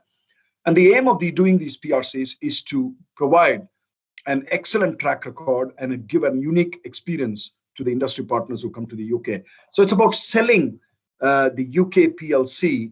And I'll quote an example. In 2012, I was in the American Thoracic Society on the west coast of America, and I mentioned that I came from Bradford. And immediately the person told me Bradford, because many of you all may know there's a Bradford in Massachusetts. But I said the original Bradford in West Yorkshire, where all the research takes place. So we have been able to actually now put ourselves on the map. So when the PRC franchise is sold to somebody sitting in Japan or in America, we will be fronted as centers where you can do this high volume, high throughput research as well. Next slide, please. So as I said, there are 5 centers and you can see the geographic distribution of these. The geographic distribution is very much taking research to centers where we need it. So Newcastle, again, in the Northeast, with a sufficient amount of deprivation index, but high healthcare burden and needs. A large teaching hospital hosted by the Freeman there. Then we have PRC in Bradford Teaching Hospitals. And then we have Blackpool, again, known for lots of health inequalities and taking research to that population. Leicester, with a very diverse ethnic minority community there. And then finally, we have one in the southwest, the Devon and Exeter, where you would take research to a population which has not been experienced. Because if you look at the east of the South Coast, centers like Southampton are very, very active and big centers. And so what happens, these patient recruitment centers will align with certain other centers called the translational research centers and the basic sciences research centers, or the BRCs. So this new franchise, or the PRCs, is yet another wing of how we would deliver research through the National Institute for Health Research. Next slide, please. So, and I can also tell you that this concept has moved away from the so-called golden triangle. So historically, when you had research, certainly in my field of respiratory medicine, when I started doing it in 2009, I'd find it very hard to compete with the so-called big bosses in London, the Brompton, the Chelsea, Westminster, the Oxfords and the Cambridges. But now, Bradford within respiratory research, especially in severe asthma, is among the top 5. So what this does is brings us to a franchise-like model to industry. So it sells us with that badging and support from National Institute for Health Research. So we have excellent communication and that publicity that they will give us with the backing of the government. We have faster feasibility, so we are able to turn around the setups of studies. There's a single contracting. So when we lead a study, we lead the costing for the entire 5 other PRCs. So that process, instead of going through 5 separate models, will go through a single model which is agreed and set up. So we would aim to set up studies at speed, deliver at speed, and deliver large numbers with very good patient experience. Next slide, please. So I think that these are recruitment engines. So the recruitment engines will be basically, we have a big program in Bradford, and I'm very passionate about aligning this to the Actors One program, and I've had several discussions with Karen Dauber about it, is about taking research to our population. We know that the Actors One program is an excellent way of highlighting what our community needs and acting according to the needs. And I think if you feed the PRC into that, it takes research to the populations that we need the most. So not only in secondary care, so we are working on diabetes studies, and the Novavax study was an example where we cross-cut across the city. So if you look at how Novavax was run, it was hosted by the Bradford PRC and Bradford Teaching Hospitals. It was run at the University of Bradford, and it had staff from all across the city, including primary care. You cannot act as in research, a better example of acting one as a city. And that is my passion and the way I think the PRC should run. We should provide the expertise and the patient and that research expertise to run these studies, but it should be accessible to the city and taking research to the needy, to the more deprived parts of the city where it's most needed. Next slide, please. So there are multi-modality requirements. So if you look at this particular slide, we want to involve all sorts of people. So for example, pharmacy can be involved in a study looking at compliance of inhalers or compliance of diabetic medications. And that is something we're planning to do. But if you look at the themed thing, these are some of the high health priorities in Bradford. COPD, which I'm going to highlight in a moment, asthma, diabetes, and then of course, the COVID-19 vaccines. We've led the Novavax trial, and we are about to do the co-boost study, which I'll talk in a moment. Next slide, please. So basically, the PRC gives us this unique opportunity of selling ourselves as a city of research, but also as a franchise that delivers research, which is focused on commercial research. We have the expertise, we have the knowledge, we have a unique experience of a dedicated research facility as the building that was there on the first slide. And we give that unique experience to people. So we've got earmarked parking opposite the BIHR, those 4 parking spaces, where there's now currently a porta cabin where we've been doing all the COVID-19 unscheduled visits as part of the vaccine trial because we needed a red facility. But when that goes, that will be the parking area. So it gives you a unique preference for the patients who will come according to time slots, and they will have a particular dedicated space where they will have their research visits done. But not only that, we also want to envisage this into the virtual platform. So looking at virtual trials, so the consenting visit would happen with us, but the rest of the visits will be taken by a group of agile nurses who will either visit the patient at home, but also do them remotely. So I'm leading a study called the Connected Inhaler Devices, where patients will perform their lung function and their exhaled nitric oxide, which is a measure of asthma inflammation, at their own homes. And I can sit like here at the end of a screen and see that they're doing it perfectly. They'll be given like a tablet, which they log on to on a remote platform, and we can see them doing the test. And I think we will save a lot of footprint. But what it also does is eases the capacity and the pressure on space within our clinical research facilities. Next slide, please. So Bradford, as I said, and I'd like to spend about a couple of minutes on the city of Bradford and the excellent work that is going on through the Actors One program, which I've been fortunate to be part of and give some of my expertise there. So Bradford has a very high incidence of chronic disease. We know that. These are two contrasting pictures of the city of Bradford. And within that lies the health inequalities that we see. Next slide, please. So the Actors One program shows that the deprivation index, when you look at the deprivation index, Bradford is the 13th most deprived locality in England.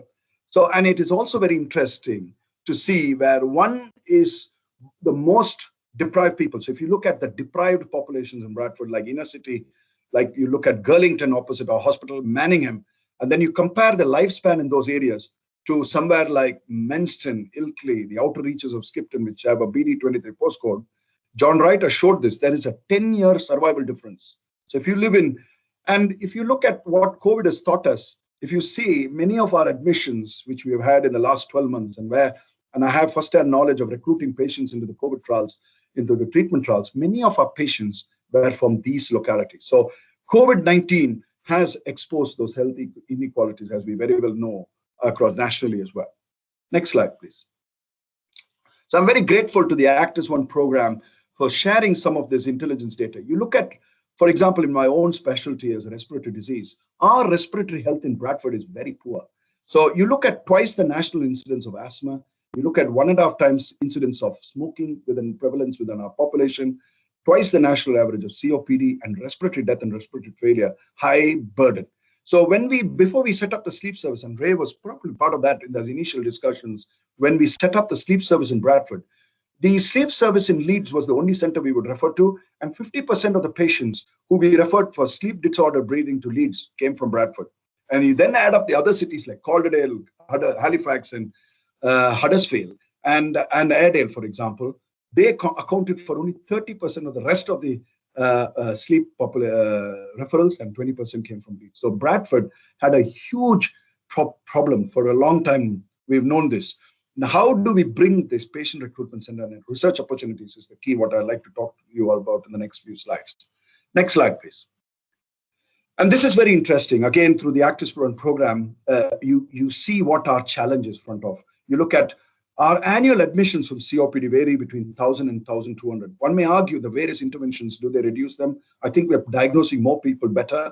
So even though we are making an impact on reducing hospitalizations, as the number of case incidents increases in the population, we see the same number of admissions. And again, you look at 34% of our neighborhoods are within the top 10% deprived in England. This is a staggering figure. And this is something which led me to reflect on how I'm going to help this translate our city of research and the various endeavors into this population. And there's a lot of work to do. And I think we need to work as a partnership to look at how we engage these communities, because we know the more deprived communities are more disconnected from the central theme. So I tell this for an example. When I was doing the work around the vaccine trials and the vaccine hesitancy, we found the more illiterate populations were less engaged with the vaccine research.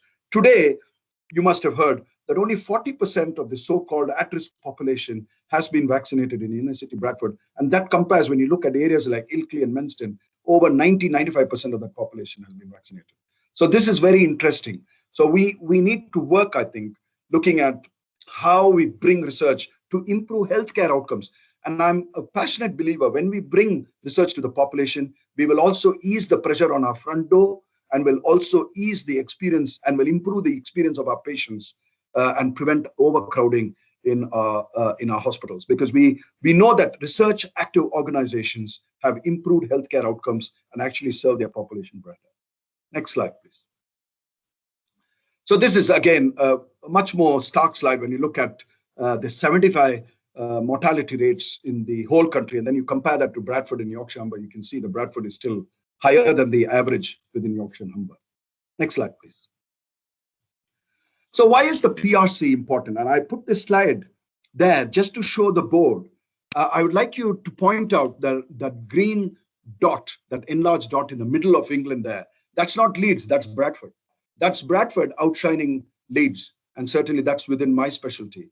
That we do 3 times the volume of research in asthma and COPD than Leeds.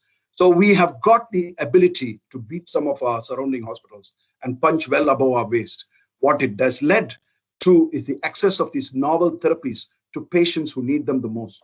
I'm a very firm believer in when we access these patients into research, what it does to these people is that they no longer trouble their GPs, they don't come to our A&Es, they get better point of care, because when you take part in a trial, the study nurse is phoning you every 3rd day, and you get seen by myself or a colleague within the research office very quickly. So you prevent that population from coming, because we don't want them to have adverse events. So we make every effort to look after these people. And imagine if we have a larger cohort of these people, we will improve healthcare outcomes and give them a better experience. And we as a PRC are trailblazing the entire region. Please remember, Bradford is the only PRC in the whole of Yorkshire and Humber. So no other hospital, not Leeds, not Sheffield. We are the only PRC in the rest of Yorkshire. And then we are working not only within the hospital, but cross-cutting across primary care. And the Novavax trial was an ideal example of that. Next slide, please. And so as I explained to you, by carrying out research in our city, where the population needs it, we are able to bring novel therapies at least 3 to 4 years before it's licensed for the general population. I've shown some examples of inhalers and biologics in other specialties, which have gone through the city of research and clinical research facilities well before they were licensed by NICE and came into NHS practice. So with regards to the biologics, I had around 40 patients on biologics even before NHS England commissioned them within the NHS. And today Bradford was seen as a center where they would ask, the big teaching hospitals would ask our advice to say which patients would benefit from a biologic and who we will not give it to, because the trial experience we get. And if we can replicate this across the other specialties, we would be in a very, very unique place, and we will deliver the best care for our patients. Next slide, please. So again, it brings Bradford at the doorstep of these big pharma giants. So if you look at Novartis has an annual turnover of something like 100 billion, and it devotes 10% of that 100 billion to research R&D. And if we can get a fraction of that to be devoted to the trials, so we're doing lots of novel therapeutics with Novartis. Similarly, AstraZeneca, Genentech, Roche, these are all big American companies who will just come, who are already been doing work with us, but now get that improved access to our patients. And not only, it's a mutual partnership. Our patients get access to cutting-edge treatments as well. Next slide, please.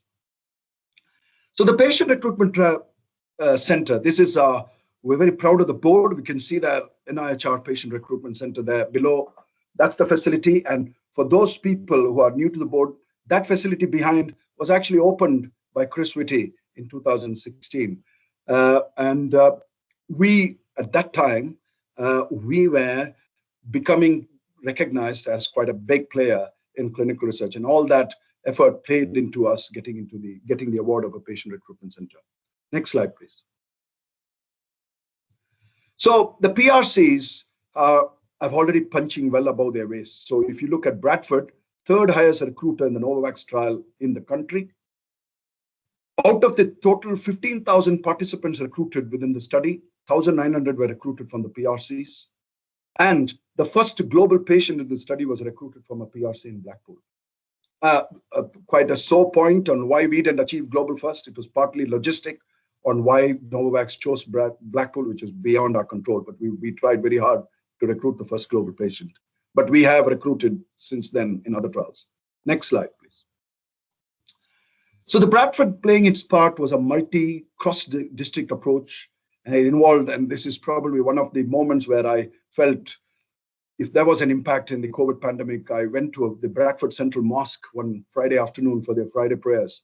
And the warm welcome that I received made me think this city has got a lot of future. And I think this is a city where we need to work on, and we can get those outcomes that we need. And the Novavax trial certainly was the most challenging trial that I've ever done in my research career. But the success of it, what has transformed and how it has been able to transform the lives of the participants that took part in the trial is a story on its own, which we will probably tell in probably 6 or 7 months' time. Next slide, please. Next slide. This was across, again, I have to thank a lot of my colleagues who helped us with this study. So we've got the Gilead study, which was the next study we looked at, remdesivir. And quite rightly, as we thought, remdesivir was an ineffective drug, and the study got abandoned because it didn't even work on an outpatient setting. So here, Bradford led the way in telling the world that remdesivir as an outpatient therapeutic agent does not work. So again, Bradford played a role there. Next slide. And then the DAPA-MI study is probably the largest cardiovascular study that we've run, led by Steve Lindsay. Excellent engagement by the team. Recruited the first PRC patient, already recruited 2, and is the lead PRC in the study. And will also, again, will be recruiting 40 patients to show an effective treatment in people who have a heart attack and prevent the early onset cardiac failure. So imagine if we say 50% of the patients get the drug as opposed to placebo, you can potentially be making a huge difference in about 20 of those lives following a massive myocardial infarction. So getting this drug, again, quite a global study run through AstraZeneca, only 16 centers in the UK, one of which being Bradford. Next slide, please. And the Connected Symbicort is an inhaler. It's an investigator-led study, which we're hoping to bring to Bradford with a huge grant from AstraZeneca, which will help us monitor how patients use their inhalers through a remote device, just like we monitor compliance to other devices. So this will be a transforming study, which will transform care in our asthmatics. Next slide, please. So the future is looking like, and I'm going to spend probably half a minute on that, is to look at how we deliver large scale. And this is where I've come to present to the board on what we as an organization should be helping to facilitate this. And it should, again, I'm a passionate believer that we cut across the entire city. So work with the university, work with the primary care, and we as a hospital leading the clinical research through the various expertise that we have. Next slide, please. So, however, the PRC has many challenges, and this is where I think my whole point of coming and talking to you all. While we are good in certain specialties, we have several weaknesses. And I think as an organization, we need to be thinking of our future, because I'm not going to be here forever. I may have moved to greener pastures, or I may take up something else in my career. We need to be thinking of who are going to lead this city, who is going to be leading research within this city and our organization. And this is where I think the board, the entire organization has a very important role to play, that research becomes core business in some of the areas. If I was to tell you, oncology and hematology is our weakness, but yet 70% of the whole commercial portfolio from big companies like Roche and Genentech involve oncology and hematology. Yet we have a very stretched workforce there, which does not engage much in clinical research. And then we have certain other specialties like children's and women's, pediatrics, urology, rheumatology, where we have got an aging research force and we need to be planning succession in them. And again, neurosciences is something which is very big, especially in the areas of degenerative neuromuscular diseases and multiple sclerosis. And that is something where we need to be involved. Because again, you look at the burden of the disease in these areas. We've got a very high disease burden in cancer, in rheumatology and neurology. And yet we have to try and see how we build research within these areas. And any help from the board would be very much welcome. But again, taking research to our population, improving their health care outcomes is what we think we need to achieve in the next few years. Next slide, please. So these are our key contacts, and I thought I'd leave around 5 minutes for any questions that I may have. And thank you for listening to me. Thank you. That was excellent, Dinesh. I think my colleagues are putting in the chat box how much they've enjoyed your presentation. Yeah, I mean, it's full of passion. It's full of, well, it's very exciting as a lay person hearing you speak. I'm filled with excitement that this is our Bradford and we can make such a difference in the lives of people who need it the most. So this is really inspiring for us to hear, and you know, all the hard work you and your team have done so far. I suppose in terms of, you've highlighted a number of risks for us, and as a board we need to be cognizant of that and think about how we respond to those risks, in particular around succession planning, thinking about the future new generation of researchers. How do we develop them, nurture them? How do we promote them? How do we get the best minds who are out there and poach those individuals to, you know, to come and work for us? And it sounds like, you know, you've done the hard work, you've done the hardest part. Now we need to be able to respond to that and support you to push us right over to the other end, really. So we've got some hands up. We've got Mohammed, and we've got, is that John? I've got JH. Is it John Holden? Yes, it is. So Mohammed, you first. Thanks, and then Lena. Paul, sorry, and then Paul after John. Thanks, Lena. Professor Saralia, that was an excellent presentation. Thank you. Thank you for giving us an update. Something I've been keen to see on the board for the last couple of years has been more focused on research. So it's brilliant to have you at the board and presenting to us. So a question for you, well, two questions in fact, I think. One is, how do we as a board get more insight into the work that you're doing in terms of research at the Trust and across the city on a more regular basis? Having you present to us is brilliant, but how do we ensure that on a regular rhythm we're getting updates in terms of your trials, your commissions, the output of those trials? I think having that on a regular dashboard would be wonderful for us to see as a board. I'd be keen for that. That's question one. Question two was just around, it was really good to see in your presentation about the benefits to Bradford and Bradford patients in terms of working with these trials.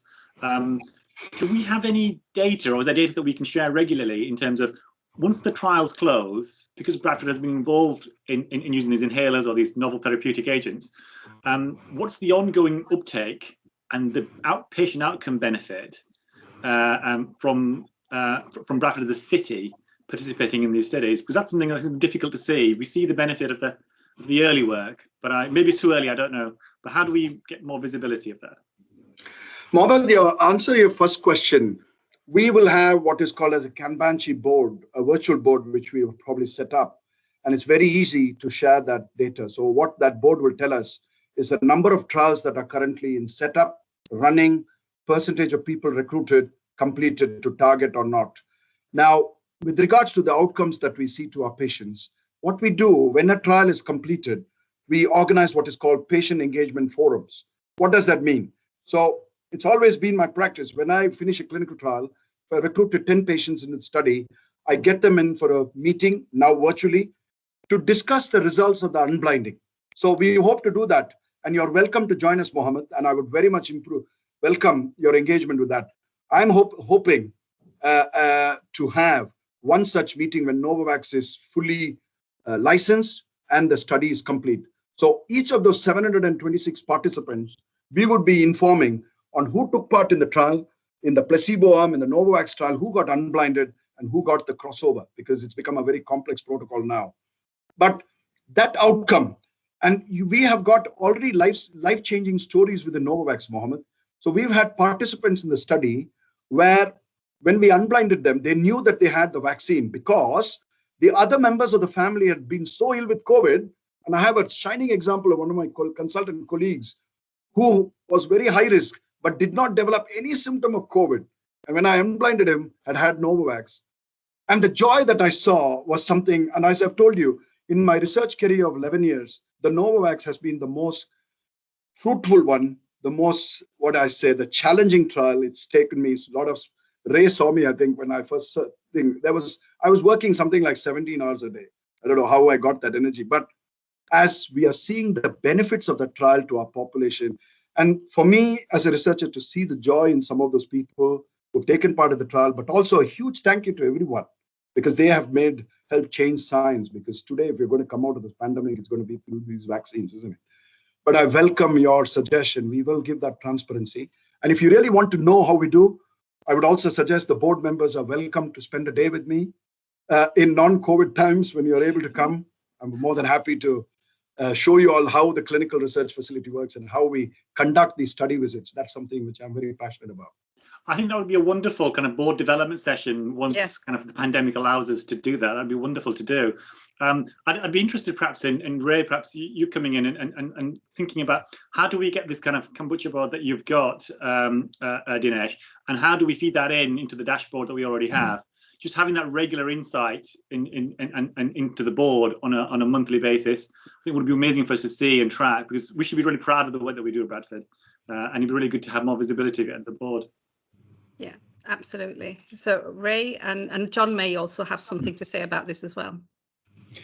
Yeah, I mean, we as you'll be aware, Mohammed, we have tried to start increasing the visibility of research to the board, because I can't claim to be a researcher myself, but as a clinician, I completely recognise the importance of it and the importance to our population and to our organisation.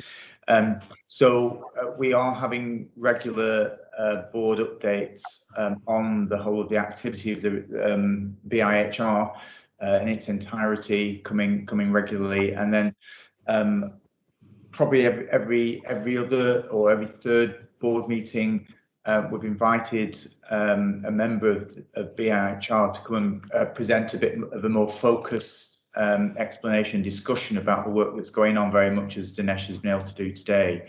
So it's difficult. There's so much going on there. There are so many projects going at any one time. It's very difficult to give a meaningful oversight of all of those things. But I think a very high level oversight plus more focus on some aspects of the work that's going on, I think would be hopefully useful to the board to see. Just to pick on what Dinesh said about embedding research as part of everything we do on a day-to-day basis, I think it's incredibly important.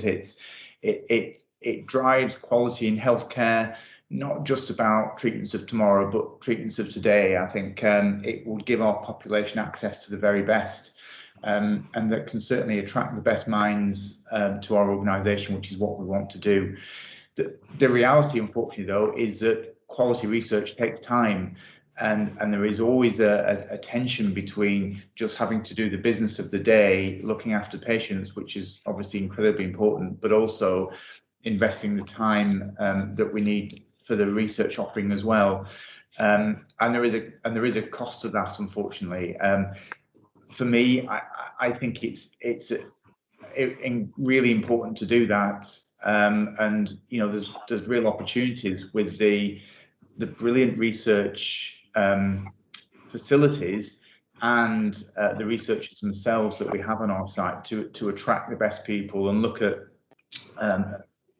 creating posts which are a joint sort of research and clinical offering, but we have to recognise as a board that there is a cost to that. I think it's a cost worth paying, but there is always that tension, and we have to recognise that.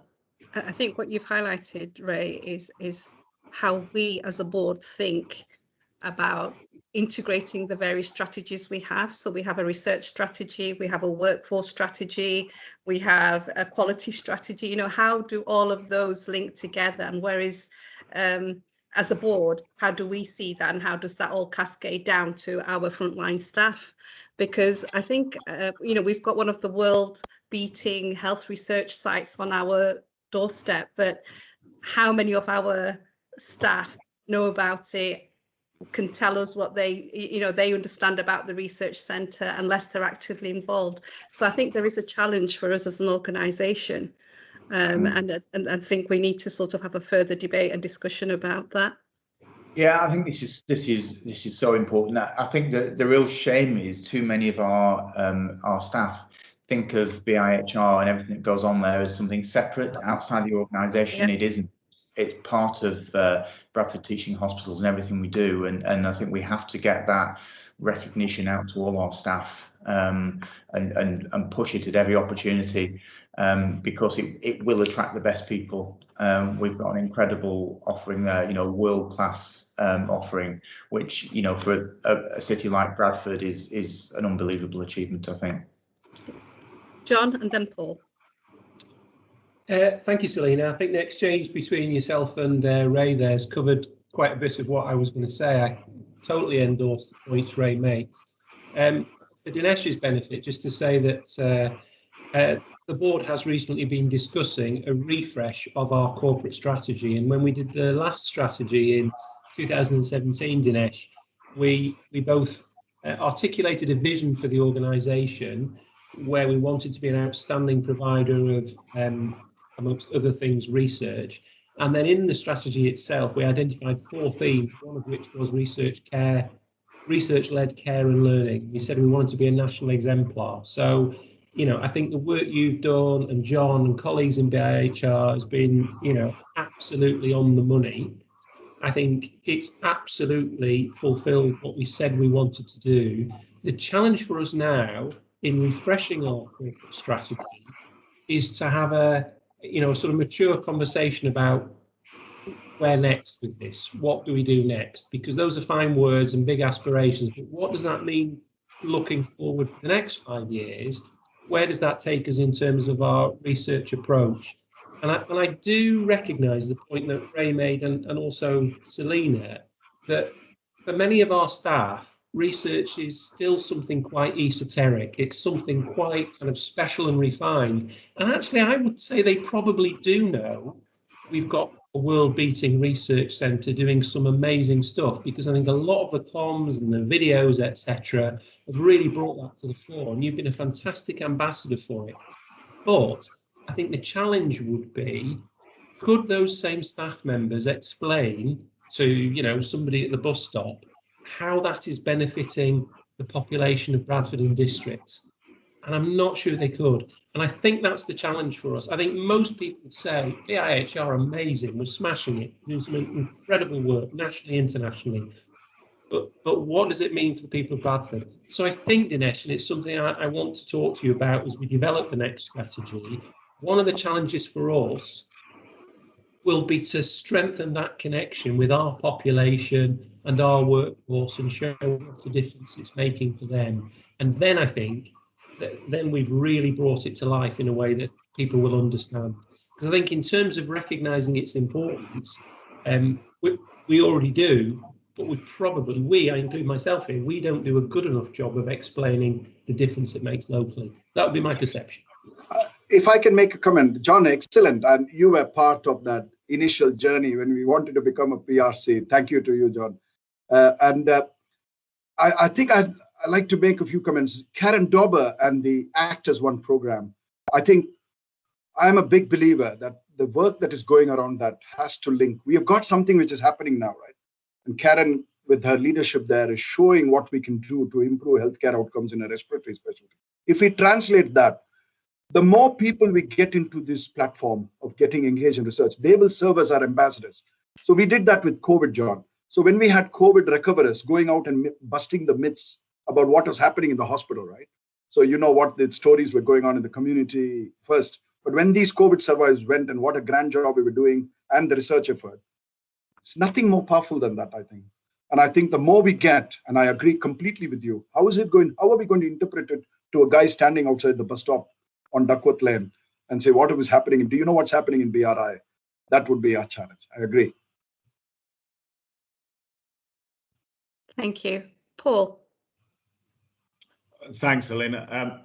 Dinesh, we haven't met yet, so this is a sort of from the 4th of January to now seems like a very short time, but a very long time. So apologies. I'm the new Chief Digital Information Officer, and when I take out my Sunday name, I have a PhD in medical law and bioethics, and I did an MSc at Imperial last year. So I have some interest in this agenda from an academic perspective, but also I was very taken by your presentation, having significant touch points around telehealth devices, the EPR data. One of the things that has frustrated me historically from an actual perspective is work that was going on in the operational arena around digital, and work that was going on in the academic arena didn't always hand clasp. They didn't always share their infrastructure. They didn't always share and articulate their ambitions. I think you've done an incredible job there of articulating how we can do that and are doing that really effectively in Bradford.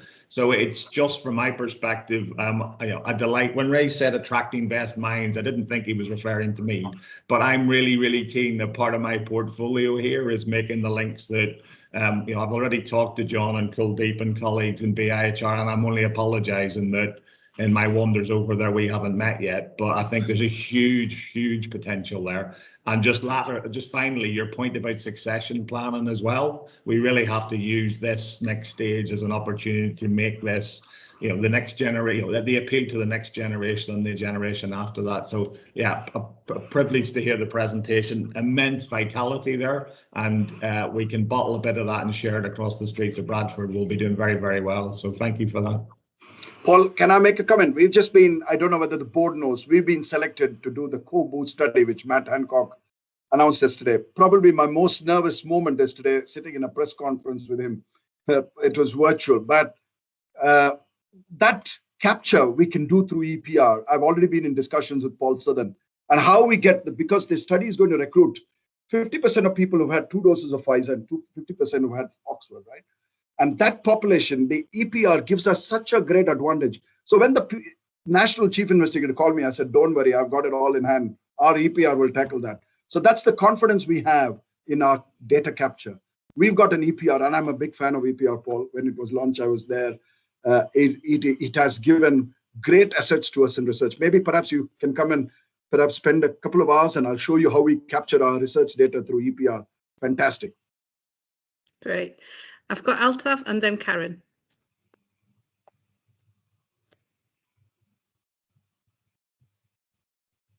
I think you might be on mute. Altaf, are you there? No. Can we go to Karen then? Thanks, Selena. So I just wanted to say a huge thank you to Dinesh, because what Dinesh has done for me personally and for the population and the people of Bradford over this last 18 months that I've seen has been immense. But what Dinesh has done for me is he's given me an enthusiasm for research, which I've never really had before, because I thought, oh, it's like academic stuff. But actually, I'm really enthused by this. And Dinesh has brought to life the importance of research, but what he absolutely champions is inclusive research. And I think that's something that not a lot of people champion. So Dinesh has gone out of his way to make sure that Bradford as a place is represented in the research because of Bradford as a place, because of its richness and its depth and its community. So I think a huge personal thanks from me to Dinesh, but also I think this is just the start for research. Now, this is something that's really exciting and is coming to life. Absolutely. Altaf, I think you had some problems with your mute button. Yeah, I had technology difficulties again with my mute button. Dinesh, thank you very much for an excellent presentation and the enthusiasm you've shown. I think research is like key to us developing better quality of care throughout the trust. But just one point, really, just following up when John's early comment around explaining the value of research to the guy on the omnibus. And I've been previously had the privilege of working with the European Commission on Internet of Things applications into healthcare, which connected inhalers were one of the things that we focused on.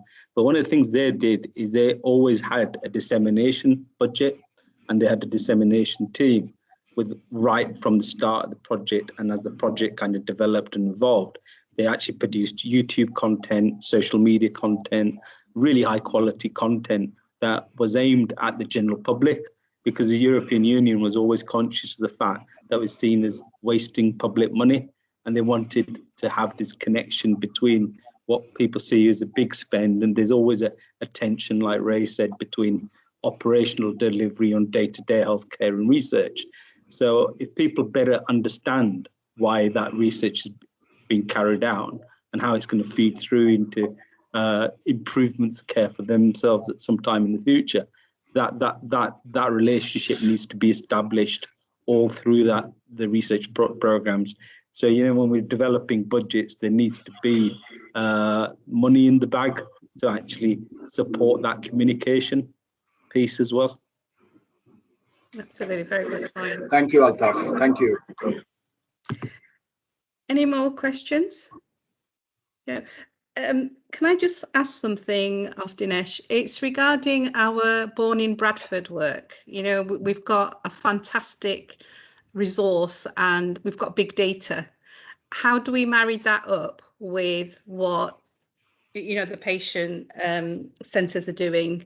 Do you see linkages, or is that something quite separate? No, I think it could link up because, as you know, the oldest cohort in the Born in Bradford is approaching between 14 and 15 years. Most of our studies that we conduct through the PRC are 18 years and above. So there I mentioned in my last slide, pediatrics is one of our target areas. So we are trying to promote adolescent research because below the age of 12, it becomes challenging in a population that is research naive. But getting the 12 to 18-year-old population is where we want to target. Coming back to your point, Selina, in the Born in Bradford project, deprivation of various indices can have an effect on lung aging. So I'm going to give you an example. How can we equate the lung of a child born in inner city Bradford to parents who smoke or whatever have other habits to a child who's born in Ilkley with the same upbringing, different upbringings, right? Going to a different school. How can you then put them at the age of 25 with the same lung health? You can't, because what you do as you grow up has a bearing on what you behave when you grow older. The Born in Bradford project is looking at that. Now, if we can then see what we can do when these children go up to 18, that's the sort of work that we can look at through the PRCs, because there will be a proportion of these children developing health issues. Not all of them are going to grow up. So those that cohort will help us target some of our patients into the trials that we run through the PRC. So that is coming in about 3 or 4 years' time. Remember, as I've told, the PRCs are like stabilizers. In 3 years' time, we'll be expected to cycle on our own. And that's when Born in Bradford will integrate with us. Brilliant, brilliant. So it comes again back to joining up initiatives that we already have and using the best practice that we've developed and maximizing that, optimizing that, and leveraging that for generating income. So I think it's been a fascinating discussion. I think what it's highlighted is the need for another session on this and a much more in-depth way about some of the things that we could potentially do as an organisation. And certainly we need to respond to the risks that you've highlighted. I know that John's mentioned about our corporate strategy and how we strengthen the role of research within that further and think about the future. But I think there's something about us as a board owning and understanding what our vision is of research and how research will make us an outstanding organisation, you know, linked to our CQC aspirations, linked to our anchor institution position within the district, thinking about our patients and health inequalities, all of that. We need to really be able to think of it in one place and not in parts. And for me, it feels a little bit like that, you know, if we talk to Dinesh, we'll get this picture. If we talk to, you know, somebody else, we'll get a different, you know, not a different, but another part of the jigsaw. So I'd like to see the full picture rather than bits of the jigsaw. Does that make sense? John, you've got your hand up. Well, it was just to pick up on that point, Selina. I think I'll go away from this discussion and have a chat with Laura and our corporate governance team and look at the options. I think the most obvious thing would be to do this as part of board development rather than come back with a formal paper and slides, actually to have some kind of facilitated conversation with Dinesh and colleagues involved. The most likely date for that now wouldn't be until October. I think that works, but if there's a concern around the table that's too far away, then we can have a think about that. But that's probably what I'd say it's too far away because I finish in August. I'd like to do it before then. Yeah. Okay. Well, let's take that away and have a think about that. How we, you know, we might be able to do 2 different things, because I think it needs a board development session. But I understand the point about the kind of impatience for what next. We could perhaps wrap part of it into a discussion about the next strategy, but still have our development strategy. So I'll take that away. Thank you, Selina. Appreciate it. Thank you. And Dinesh, I'd like to, and I'm sure Max would say the same thing, you have an open door to us as a board. Thank and you. if there's anything that you think you need from us, then please feel free to, approach Max.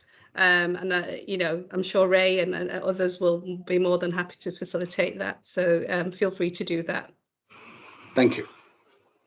Thank you very much. Really Thank enjoyed you. that session. Thank you. So we've done our bits, but we've got, this section is all to do with governance, and the first thing we've got is the learning from COVID-19. So over to you, John. Thank you, Selina. So the Trust is doing various things to commemorate, if that's the right word, or reflect on the year that we had dealing with COVID. And as the cover note explains, that includes things like we've commissioned some artwork by students at Bradford College, which will be displayed. And we are working on an online display of materials, artifacts, diaries, videos, etc. We may even publish something by our staff, which includes their stories, poems, etc. This, however, is perhaps a little bit more formal. This is a report which we expect to publish alongside the Trust's annual report in the summer, most likely July. And what this report will do will just be to bring out some of the learning from COVID. So some of the things that happened, some of the things that we did, and most importantly, what we've learned from that. So this might feel a little bit different in character from some of those other things like artworks and online displays, but it's all of a piece. You would expect them to sort of talk about the same kinds of things, just from a different perspective. So the board has received an early draft of that work. I've got to say right at the outset that all the hard work on this has been done by my colleague Naveed Sadiq from our business and service development team. Naveed is not on the call today, but I will feed back to him afterwards. I did invite him to. He wasn't able to join. He's done all the work on this. So what you're looking at is a draft that he's collated from contributions from colleagues across the organisation. Naveed would be the first to say this draft needs more work, but we didn't want to miss the opportunity to bring it to board today, because of course we're now kind of on rails towards the point at which we need to send it off to medical illustration to put in illustrations and graphics and photographs, to do the formatting of the design, etc., etc. So we just wanted to bring the draft to you here today. You can see that it covers different topics. You can see that we've tried to get a focus on learning. I still think there's probably more we need to do to bring out the personal element of this, the human element of this from our staff and what they did. I think there's probably some individual topics we need to do a bit more on. One that stuck out for me was infection prevention and control, which I think was absolutely pivotal to our work during COVID. And probably doesn't come to the fore enough in the draft you've got in front of you. But I think it's definitely in the right direction, this as a piece of work to recognise the work that our teams have done throughout COVID, and to acknowledge the learning that's come from that, which will help shape us in the future when we do things like restoring and restarting, or we do our next organisational strategies for the next 5 years and so on. So this is an opportunity for colleagues in the board to comment, or if you haven't had a chance to read the document yet, please do. Our cut-off is the end of this month to receive any further kind of input, any further commentary, suggestions for things we should do more of, less of. We will be adding in illustrations, graphs to bring things to life, more of those little vignettes where we have a little pop-up on the page that tells a mini story within a story. You can imagine the sort of look we're going for. I'm afraid all you've got in front of you at the moment is the text version, but that's just where we are in the stage of development. So I shall leave it there, Selina. It's an invitation for any comments anybody wants to offer now, any feedback, that would be great. But in addition, it's not too late if you decide afterwards there's something you think you want to pass on to us. Can I suggest any further comments should go through maybe to Laura and the corporate governance team before the end of this month, before the end of May? Thank you. Great. We've got Mohammed. Yes, it's Mohammed. It's not Mark, it's Mohammed. Hi, Selina. Thank you. Sorry, I was a bit late. I had some difficulties and had to move rooms. John, thank you for this. Just 2 comments, or 3 comments. Really liked the report. I thought it was really good document. Lots of learning in there. It was really helpful, really useful. My other 2 comments were one about research. I know we had a paragraph about research in there, but I was just thinking whether it almost felt like there could be more in there. I guess there's always a challenge in there about, you know, what to keep out. But especially based on the conversation we had with Professor Dinesh earlier, I just wondered whether perhaps there was an opportunity to perhaps add a bit more around our research work and the Patient Research Centre and that kind of thing. And the other comment was just around sustainability and kind of a net zero carbon environmental impact. A lot of what we've done has been really great in terms of accessibility and support for patients, but also it's had a net benefit, I think, in terms of sustainability and carbon. And I think there's probably an opportunity perhaps to link that with our other strategy around environmental sustainability as well. Yeah, totally agree. On the research, you're right. There's something about balance here. We could say more about everything. And I suppose I'm probably keen to pull out as much learning as possible rather than necessarily to name check everything. But I will take that point away, Mohammed. And the sustainability, yes, you're absolutely right. Let's say that it was deliberate and it was planned, but some of it was just a happy accident. But, you know, the video technology we've used without patients has made a dramatic difference. And then all sorts of other stuff. Some of the ways that we supplied the water necessary for the renal dialysis, actually, we've come up with much more efficient ways of doing that, which we had to do in order to improvise to get through the pandemic. And lo and behold, it's been a real learning point. So yeah, thank you. We'll think about that. Thank you. Any other comments or questions? Just one from me. I suppose what we've got is things that we've learned, but, you know, I may have missed this, but I suppose that next stage of what are we mainstreaming as a result of that? You know, as a result of this learning, we have now changed X, Y, and Z, and this is now business as usual. So a couple of examples like that would be great. Yes, totally agree. And we'll take that away. Thank you. Anything else? No? Okay, then shall we move on to the Constitution amendments? We've got Laura here for this one. Thanks, Selina. So the Constitution was last reviewed in January 2018, so just over 3 years ago now. So we thought it was good to review it and just make sure that it remains up to date. We've got some proposed amendments which are outlined in Appendix 1. There's nothing material there. Most of the amendments are just to improve the clarity, just to update references to monitor, from monitor to NHS improvement. And to make sure that we're aligned with the Model Core Constitution. So I'm just asking the board to approve those amendments. They also need to be approved by the Council of Governors. So if the board agrees, we'll take those to the Council of Governors at the next meeting on the 15th of July. Are colleagues okay with that? So we're happy to approve that, Laura. Thank you.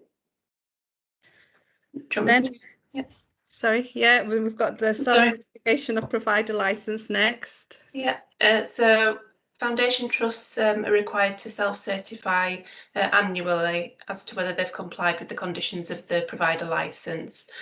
So we've undertaken a review and that's been done with the relevant executive leads and the outcome of that is included at Appendix 2. And we're proposing that we declare compliance with all of the conditions. In addition to confirming compliance with the licence conditions, the board is also asked to certify that during 2020 to 21, that the trust has acted in a way that secures access to the resources needed to operate commissioner requested services. And also we're asking the board to confirm that it's satisfied that the trust has provided the necessary training to governors. So we've outlined sort of the training that's been provided in Appendix 3. There's one further declaration which the board is required to make, and that's relating to the corporate governance statement. Because that's linked closely to the annual report and the annual governance statement, that will be presented to the board for approval at the accounts meeting, which will be on the 10th of June. So for today, I'm asking the board to confirm that the trust is compliant with the provider licence conditions, that the trust has acted in a way that secures access to the resources needed, and that we've provided the necessary training to governors. Are colleagues content to approve this? Yes. Laura, you've got approval from us? Thank you very much. And then we've got the NED independence test. Yeah. So the Code of Governance requires us to identify in the annual report each non-executive director that we consider to be independent. So there's a number of tests of independence which have been reviewed by the non-executives, and they've confirmed whether they meet each test or not. So that's in Appendix 1 to the paper, and you'll see that 2 non-execs have declared that they've got close family ties, so that's either with the trust advisors or a senior employee. So we've looked at that, and I think we had the same situation last year. And given the nature of the relationships, it's not considered that they impact on the independence of the NEDs concerned. So we're declaring that all of our NEDs meet the independence test. Yeah, so just asking the board to confirm that it agrees with that position. Yes, are we okay to approve that as well? Looks like we are. Thank you. That's approved. And then we've got the governance review update. Yeah. So again, this is something which we're required to do on an annual basis to confirm whether we comply with the Foundation Trust Code of Governance. Again, we've got the outcome of that review included with the paper, and there aren't any areas of non-compliance. So just asking the board to confirm that it approves those compliance statements which are set out in the appendix. Yeah, so we're okay with that. Approve that, Laura. Thank you. And then last of all, we've got the annual fire safety report. Oh, sorry, Selena, I think there's the governance. Is there another one? Sorry, yeah, sorry, it's my last one, I promise. Okay, do you want to take us through that one? Yeah, so just presenting the annual report from the Regulation and Assurance Committee. So this is to provide assurance to the board that that committee has met its terms of reference. We'll undertake an interim review of effectiveness at the same time as the academy, so that'll be done in July this year. We've also got the terms of reference for the Regulation and Assurance Committee and the Audit Committee for approval. They've both been reviewed and updated to make sure that they align with the new governance structure. That's great. So are we content to, are we assured by what Laura has told us? Yeah. Okay, so that's gone through. We now have the next one, which is around the annual fire safety report, and that's Mark. Over to you, Mark. Thank you, Selena, and hi, everybody. So this is the annual fire safety report. So this is for the calendar year 2020. So this has come to board, if you want, as part of the Estates and Facilities Management Assurance and Governance requirements, but more importantly, is part of the Regulatory Reform for Fire Act 2005. So I'm duty bound and obliged just to come here and present this report. So this basically identifies the calendar year 2020, and effectively I'm just asking the board to note the report and its contents and acknowledge the work that was undertaken during that period to deliver fire safety, obviously across all our sites. So I think that the best way to do this is I will take the paper as read. However, in summary, if I just point out, I think the prudent points within the report, and that's that the report identifies one actual recorded fire during that period, which was a smoking related fire incident with regards to a waste bin in switchboard at BRI. It gives assurances around compliance on the fire risk assessments that need to be undertaken for the trust. Excuse me. The safe management of waste across the trust in terms of fire hazards and combustions. Excuse me. Do you want to get some water, Mark? I'm going to take a drink, sorry. Yeah, go ahead. He's quite emotional, I think. Yeah, it's what fire is an emotional subject. Absolutely. The progress that's been made in fire detection in terms of the backlog maintenance, in enhancing our site-wide fire alarm and emergency lighting systems across the trust. ensuring fire safety training compliance, and identification of unwanted fire signals. Now, they have actually increased just by 3 unwanted fire signals during that period to the previous period, and we've seen a significant decrease at BRI, but about whatever that's decreased by, which is 34 unwanted fire signals at BRI, it's increased 2 more than that at St Luke's. The reports had to look at investigating what that is, and there is no anomalies within that as to why that's happened, other than its operational management of the site that has caused that. So there's nothing that the report needs to flag to board. And lastly, within the report, it does identify that the Trust has an outgoing fire safety officer, and I just want to assure the board that we are currently recruiting and appointing to a new fire safety manager role, which is actually a slightly higher level role than what the previous role was. And we have got interim cover in the meantime whilst that process is happening. So that's the report. Happy to take any questions on it, but it's for assurance and to note. So thank you. Thank you. Any questions of Mark? Yeah. Just in terms of our cladding situation, Mark, what's happening with that? Because there's a lot in the media about it. Absolutely, yeah. Funnily enough, this was discussed only yesterday because we've had some queries through from Freedom of Information around our cladding, of course, and around the position that we know nationally with the Grenfell situation. So at the time, we were mandated by Centre Estates Improvement to actually undertake a level of fire safety testing on some of the cladding on certain buildings that were of a particular height. We, of course, have got some buildings that are clad, maternity particularly being one, and the nucleus block and a few others. So the buildings that needed testing and checking in terms of the specification for which was the ICU, which was effectively the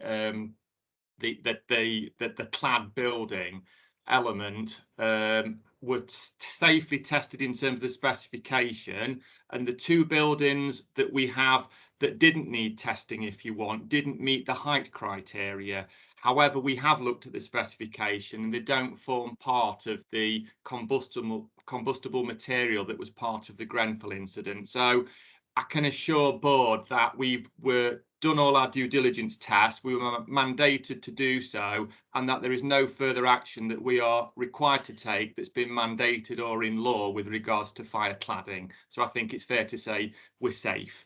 And there's no further actions at this moment unless legislation or we're asked to do anything further.